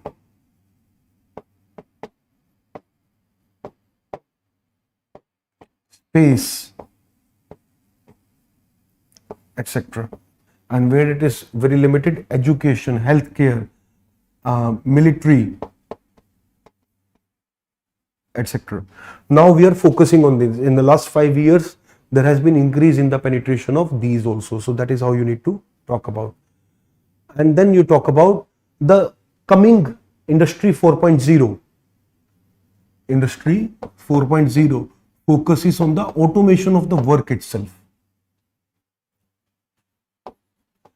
In the industry 4.0, the work itself would be performed by the machineries or the technology. So in this, artificial intelligence, machine learning, Internet of Things, robotics has a great role to play. And when we look at this, this does not have that much depth of penetration in India. And what are the problems faced in this regard, and suggest the improvements? Not only the industry 4.0 but the general digitalization.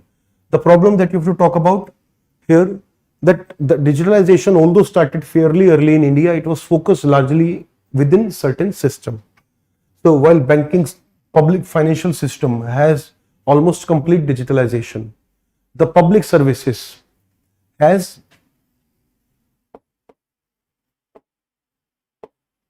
digitalization depending upon which state are we talking about. Okay, so over there we have a lot of variation between different states. So for example, state like Karnataka, state like Haryana, they have pioneered the digitalization of public service. State like Gujarat, these three states have led the digitalization of public services. They've also digitalized their land records. They've also digitalized a lot of other things. Meanwhile, some of the other states have been complete backward. So there is too much regional variation regarding the digitalization. This is one of the problems. Then digitalization has been restricted to some domains. This is another problem. Okay, and we are not diversifying regarding it. That is another problem. Then another problem regarding digitalization is that it can affect the employment generation potential.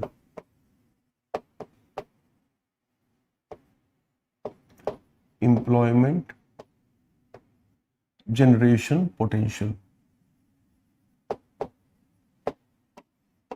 And that is how it can be harmful for the country also. So we cannot be completely promoting digitalization everywhere. We have to pick and choose where it is beneficial for us and where it is not. So now regarding the improvements, one of the major focus in recent years has been to improve the digitalization in public services. For example, in the last decade, we have seen a lot of digitalization in the public services. Whether it started with the digitalization of ration card system, the one nation, one ration card system, then digitalization of Provident Fund, ration card, Provident Fund. Okay, these affect the common men.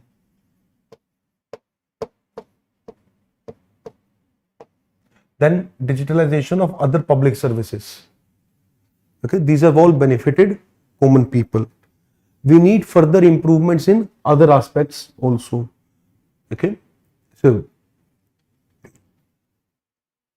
now what kind of improvements can we suggest here? So here you can identify some of the gap areas and you can talk about that digitalization regarding some of the labor aspects, some of the, let us say, judiciary related aspects, some of the other public service related aspects still have a gap. So we still have considerable scope of improvement in our digitalization process, even though we have done a fair, decent job here. So as a country which is known as one of the IT pioneers and one of the IT leaders in the world, we should be doing better than this. Okay, so that is something you can further mention here, and you can mention one or two examples.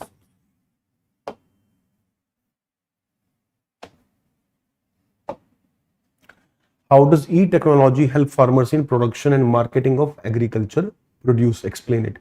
Okay, so here basically you talk about the e-technology in production. First of all, the role of technology in resource mapping.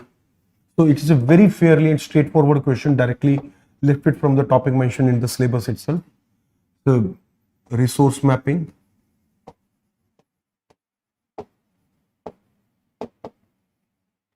then weather prediction,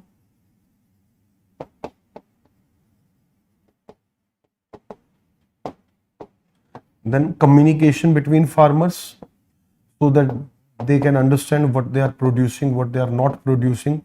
They can identify the gap areas and work on them before the harvest period. So technology can play a lot of role in these aspects regarding production. Meanwhile, regarding the marketing, you have to talk about ENAM here, okay, Electronic National Agriculture Market. Over there, technology has a lot of role to play. For example, under the NAM or under the simple our APMC system, we have agriculture auctions. Those auctions should become electronic under ENAM, and people from anywhere should be able to purchase food or purchase agriculture products from farmers anywhere else.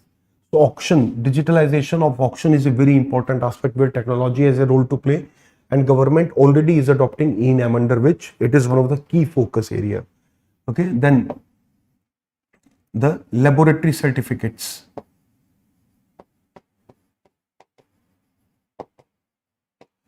Certification is very important because through certification we can assure people about the quality, and it is certification process and the trustable certificates which would create brands which will ensure that people can trust what they are buying about. At present in agriculture we have lack of brand. Okay, so lab certification, then organic certification, all of this can help farmer get premium. So basically different types of certification. This is also going to be very helpful in improving the farmer's income from agriculture. So that is something you're going to mention here. And then you have to talk about some of the other aspects of APMC. That many aspects of APMC can be further digitized. So e-technology definitely has an important role to play. And then you can also talk about the commodity market, okay, which already are based upon technology, can also play a big role in supporting the agriculture trade. So there are markets like MCX, multi commodity exchange, NCDEX. Okay, these basically support the agriculture trade. So fairly easy, straightforward question. You have to expand on these lines. ENAM will be one of your most important focus area. About 40 words you have to write about ENAM, because ENAM is what is going to cover up the digitalization of auction process, role of technology in auction, rather than physical auction, which restrict how many people can participate in the auction. Okay, where auction takes place. If we have digital auction, it is much more better. So that's all for this question. Next is state the objective and measures of land reforms in India. Discuss how land ceiling policy on land holding can be considered as an effective reform under economic criteria.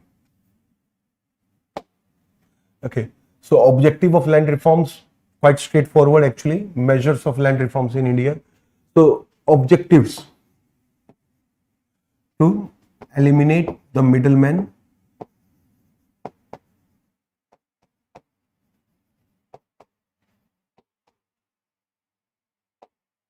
or intermediary.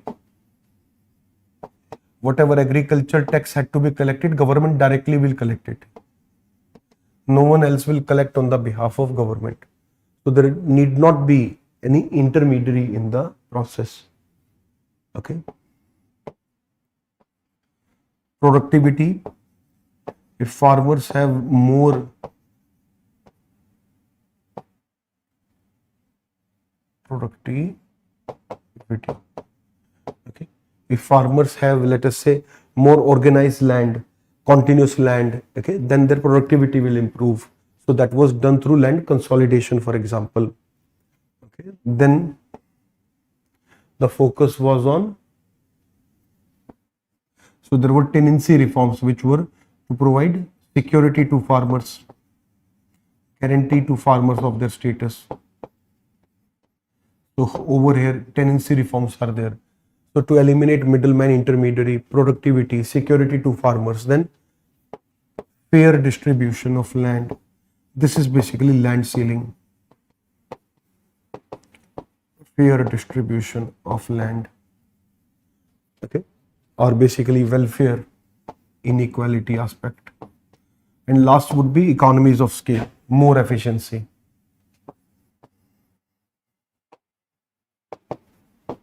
Economies of scale, more efficiency, that would be achieved through the cooperative farming, okay, collective farming, that was going to give economies of scale. So these were some of the key objectives behind the land reforms.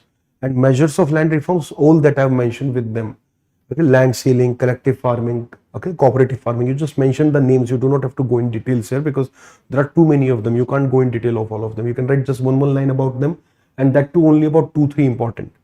Now the second part of the question, discuss how land ceiling policy on land holding can be considered as an effective reform under economic criteria. It can be considered as an effective reform, okay, because it would bring some social justice, it would bring some fair distribution.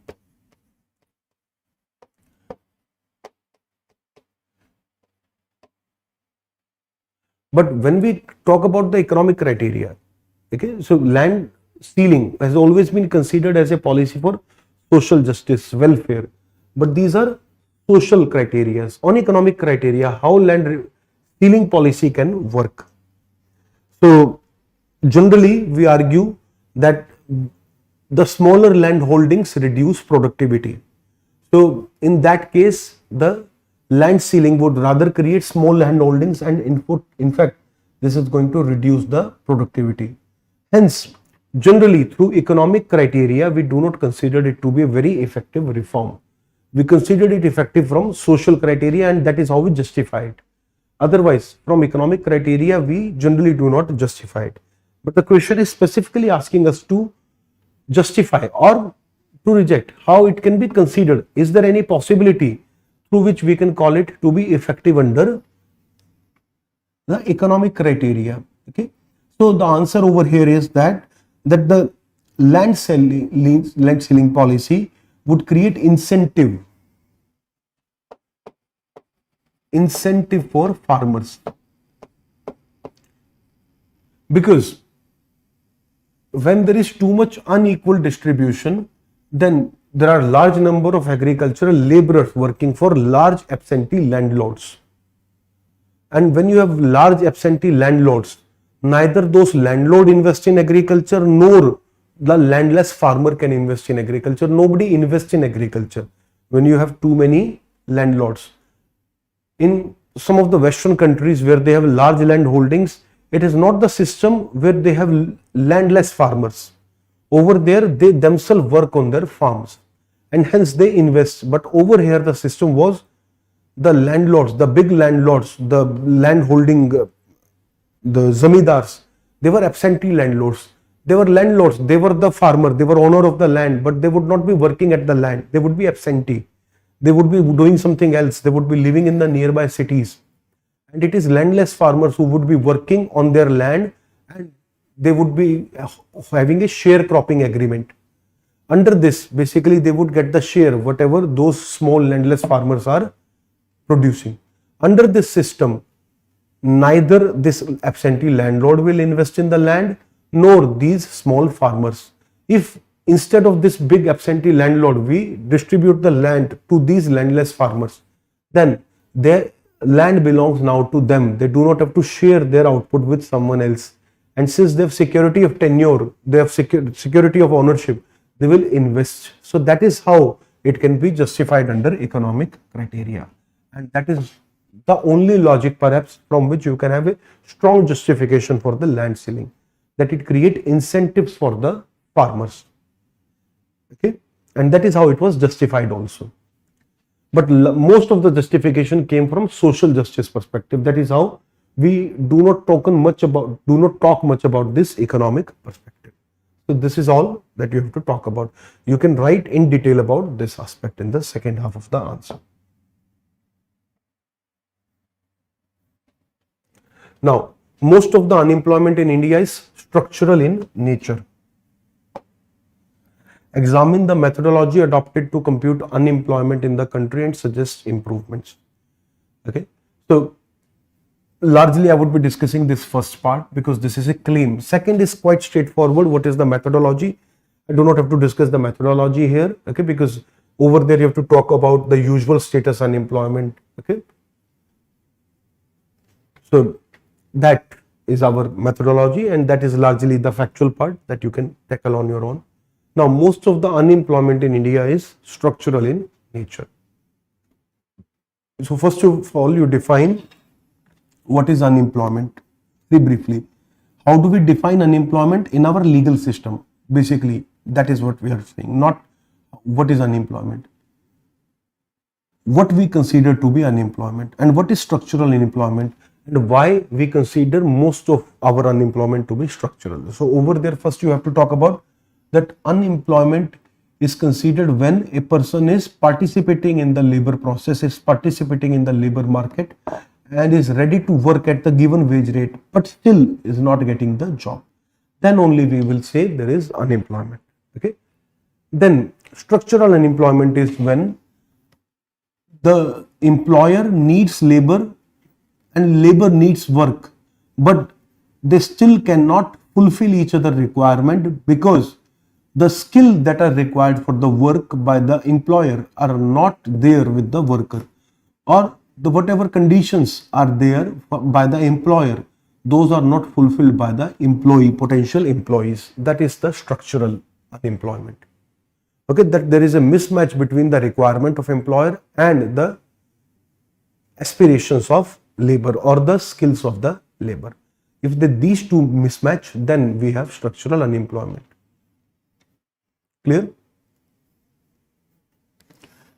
So, what is the nature of unemployment in India? In India, basically there are 3-4 different types of unemployment. One of the unemployment which is there in every country is basically the natural rate of unemployment or natural unemployment. So that is of course there, natural unemployment. Some people, those who are switching their job or changing their work profile, they may be out of work temporarily. So that is one of the share. Then some people would not be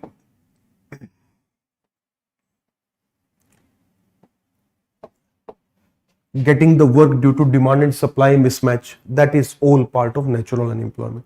But beyond this, what do we have is largely cyclical. Okay, there is a lot of cyclical unemployment in India. That there are people who get work in a certain season of period or during certain part of the year, but not permanently. So cyclical is also a problem, but bigger problem is structural. You have to talk about this. STRUCTU. I do not know why it is not working here properly.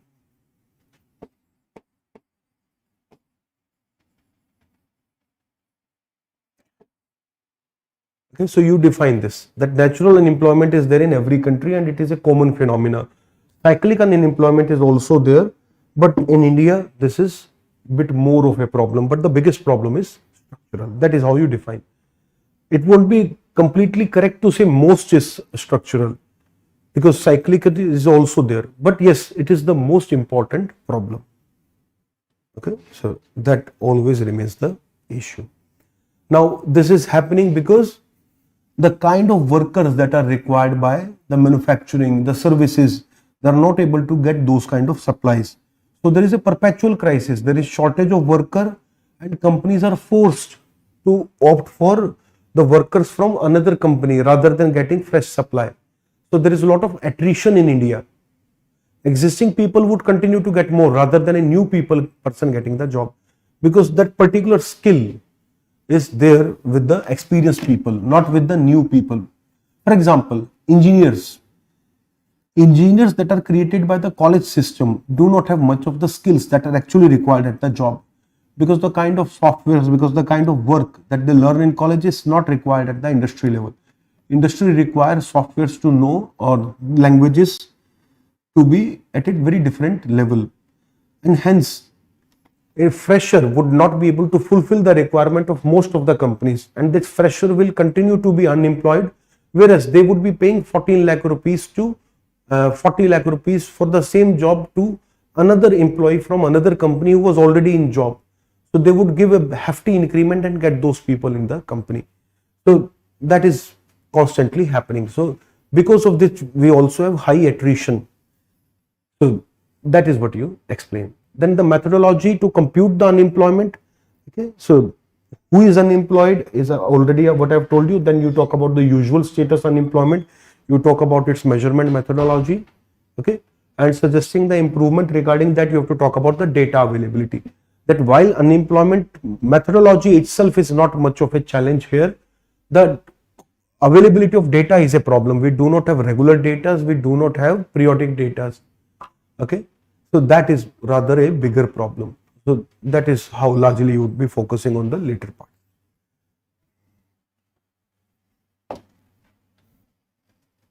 Next, distinguish between a care economy and monetized economy. How can care economy be brought into monetized economy? Through women empowerment. Okay. Monetized economy. Monetized economy is where what you work is being paid for. Okay. There is a lot of work in India which is not paid for. Okay. People do provide a lot of free work for each other. So a lot of care economy, or a lot of the favor based system, family system is based upon personal favors to each and everyone, and which is nothing wrong as such. Okay, so we have a lot of family based favor system, and that is not monetized, because in monetization, when we consider it to be part of GDP, or we simply let us say, when we have to calculate it, we simply cannot calculate it, and hence it is always out of the GDP as well. So when we calculate GDP, we always talk about this problem, that there is a lot of work and there are a lot of welfare aspects which GDP can never tell you. GDP of a country can be high because all the services over there are paid for, whereas in this country also a lot of services people do have, so their welfare is fulfilled, but those are not being monetized, hence those people are not able to, that is not coming into the calculation, even though welfare might be high. Now care economy can be brought into monetized economy through women empowerment. If there is a lot of women empowerment, then the work that a lot of women do, okay, for free, or they casually pursue as hobby, and they just make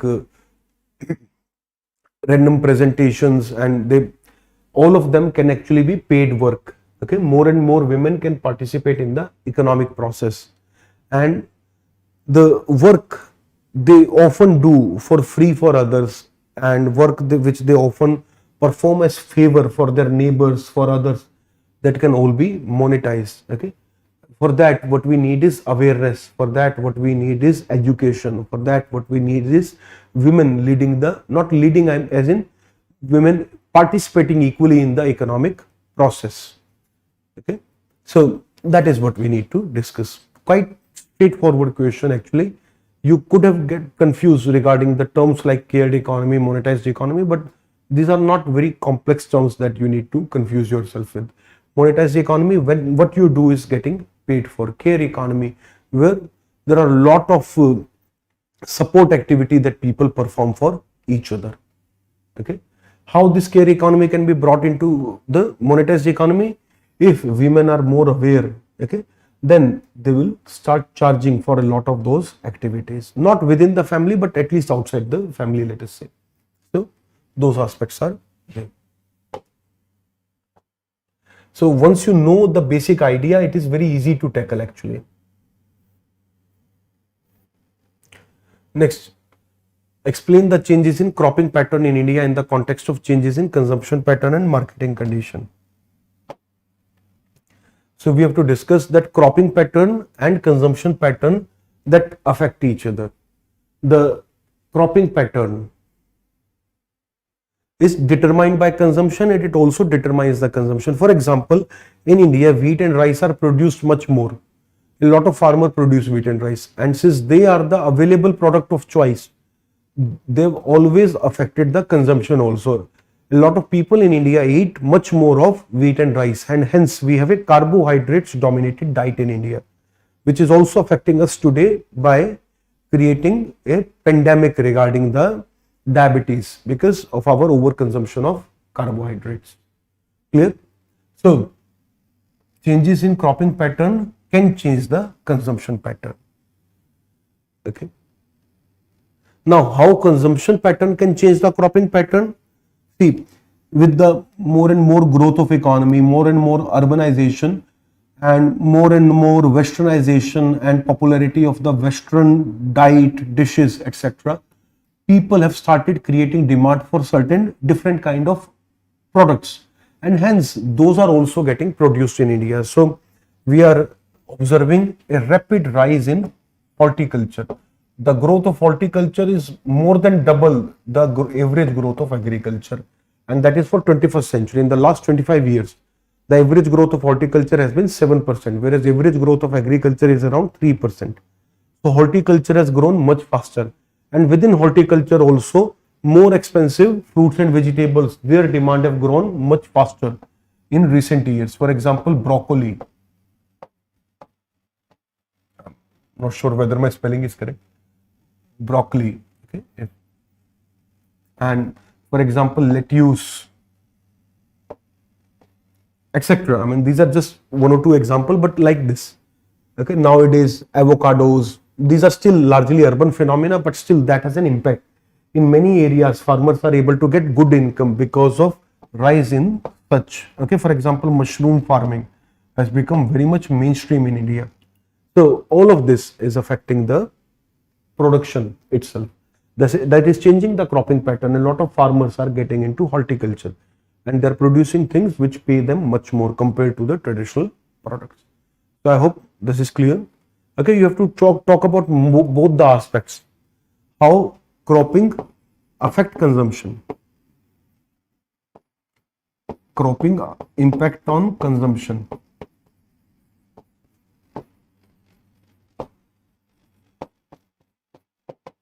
And then the consumption impact on cropping.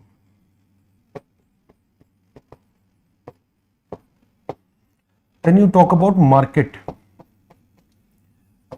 If a product is easy to sell, then farmer will grow that more. Okay, you have to talk about this also. You cannot ignore this part, marketing conditions. So you have to talk about this also. So we have seen that over time, while rice production has not increased in India, wheat production has increased, even in areas which are not supportive of wheat, where wheat is not even the traditional food crop or is not the crop that farmers would produce. For example, Rajasthan and many parts of Madhya Pradesh, over there also wheat production has picked up because the maximum MSP support is available on wheat. The government support wheat in a much broader way compared to the other crops, and that is because wheat is one of the key crop provided under PDS. So FCI buy a lot of wheat through states like Punjab, Haryana, okay, Rajasthan also to some extent, and then unofficially a lot of farmers in Punjab particularly, they buy a lot of wheat from other states like Uttar Pradesh and Rajasthan, and which they sell to government at MSP in their states. But in a way, this has created a good demand for wheat at a decent price. Hence, a lot of farmers have started growing wheat. So the ease with which something can be sold, the price guarantees, that can also influence the farmer's decision. Over here, since there has been a guarantee on the price of wheat to a fair extent, and there is consistent purchase from government, this has created a change in the cropping pattern where wheat is grown more and more. So that is how you explain the third part. And likewise, there are some other crops also, but wheat is the most prominent example.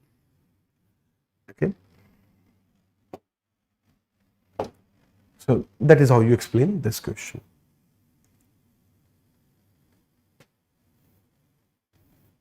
Last question. What are the direct and indirect subsidies provided to the farm sector in India? Discuss the issues raised by WTO relationship to agriculture subsidies. So what are the direct subsidies? Direct subsidies are those which directly reduce the price. Okay, directly affects the price.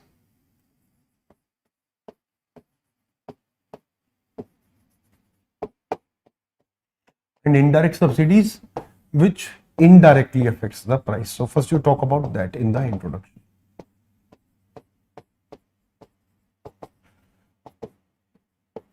Right. According to WTO, the input subsidies, the direct input subsidies are the direct subsidies, and they come under the amber box, and those are restricted.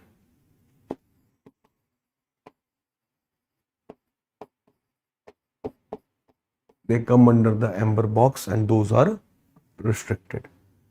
Okay. So direct input subsidies. Okay, inputs which farmer use, if we subsidize them, that is the most important and common type of direct subsidies. For example, in the direct subsidy, the most important is the fertilizer subsidy.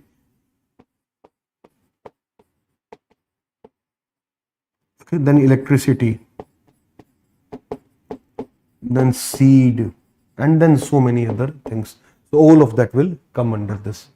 So there are a lot of direct subsidies here. And what about indirect subsidies? Indirect subsidies, for example, we provide support to farmers through alternatives. Okay, indirect subsidy would be the subsidy which is given to farmer as, let us say, PM Kisan, 6,000 rupees per year. That is not going to directly affect the price. So that is an indirect subsidy. Okay, government subsidizes certain, let us say, technology usage for farmers, or government subsidizes some learning program for farmers, or it launches free learning program for farmers. So that is also going to contribute to indirect subsidies rather than direct. So that is the first part of the question, and you provide different examples here and you cover the first part. Then what are the issues raised by WTO in relationship to agriculture subsidies? So WTO is against the subsidies. First of all, you define that, because subsidies affect the production cost, and if some countries provide excessive subsidies, they get unfair advantage in the international trade. Hence, for the fairness of the trade, subsidies should be minimum in every country. So this is WTO's position, which is fair, because WTO promotes the fairness in the trade, free of trade and the fairness in the trade. Now, there are some limits on the direct subsidies because they come under amber box. Now, Indian amber box limits have surpassed the required level. Under amber box subsidy, we can give 10% of our agricultural GVA as subsidy. But India has exceeded the 10% of agriculture GVA right after the 2013 period or after 2012 period, when we passed the NFSA Act, National Food Security Act. After government created NFSA, then the agriculture subsidies, they exceeded the 10% limit under amber box, and hence since then India became dependent of its position. We breached the subsidy limits, and hence WTO meets have always been problematic for us since then. Okay, but you come back to the original point that WTO further divide agriculture subsidies into blue box and green box. Okay, you define, while amber box is about the subsidies given for inputs, under blue box we provide production limiting subsidies, subsidies which are given to farmers so that they can cut down on the production. Blue box subsidies are considered problematic, but at present there is no limit on them, while green box subsidies are those which improve the productivity of the farmer, and hence we promote them. So this is what you have to discuss under blue box and green box. Under WTO, the sub-issues are largely about amber box subsidies, which are the direct input subsidies. Okay. Similarly, the amber box or the rules of the WTO, which is also called de minimis principles, that also include the government procurement aspect. If government procure food grains and in a way provides more than the market price, prevailing market price, even that is considered as a subsidy. So that aspect is also there. And similarly, if we provide subsidy on PDS, that is also considered as an subsidy in agriculture. It was actually PDS subsidy after NFSA, National Food Security Act, which exceeded our subsidy limits. So that is there in this case. WTO raises those issues because subsidies, they distort the trade. They provide unfair advantage to some countries compared to others. So WTO is correct to talk about those issues, and India has exceeded these subsidy limits because of its very big National Food Security Program, under which we try to provide cheaper or free food, almost free food for masses. Okay. Why is that a problem? Because if we are going to provide everybody food from government source and at a almost free price, then it restricts the market access for foreign exporters. If every country will start doing so, nobody can export agriculture products. That is the challenge, and that is why WTO includes PDS in its de minimis principles and has restriction on it under embargo. So that is all you have to mention here, and then you have to end it that because India provided NFSA, we breached our limit, and since then at every WTO meet, India has to get a peace clause in order to avoid penalties. So since 2013 Bali meet in the Doha round, we have been dependent on peace clause. So that is all we need to cover here. Okay, you start with explaining the types of subsidy, explaining their examples, their role, their impact. Okay, and then you talk about this. I hope this is clear and how you need to answer. Thank you. I hope this is helpful.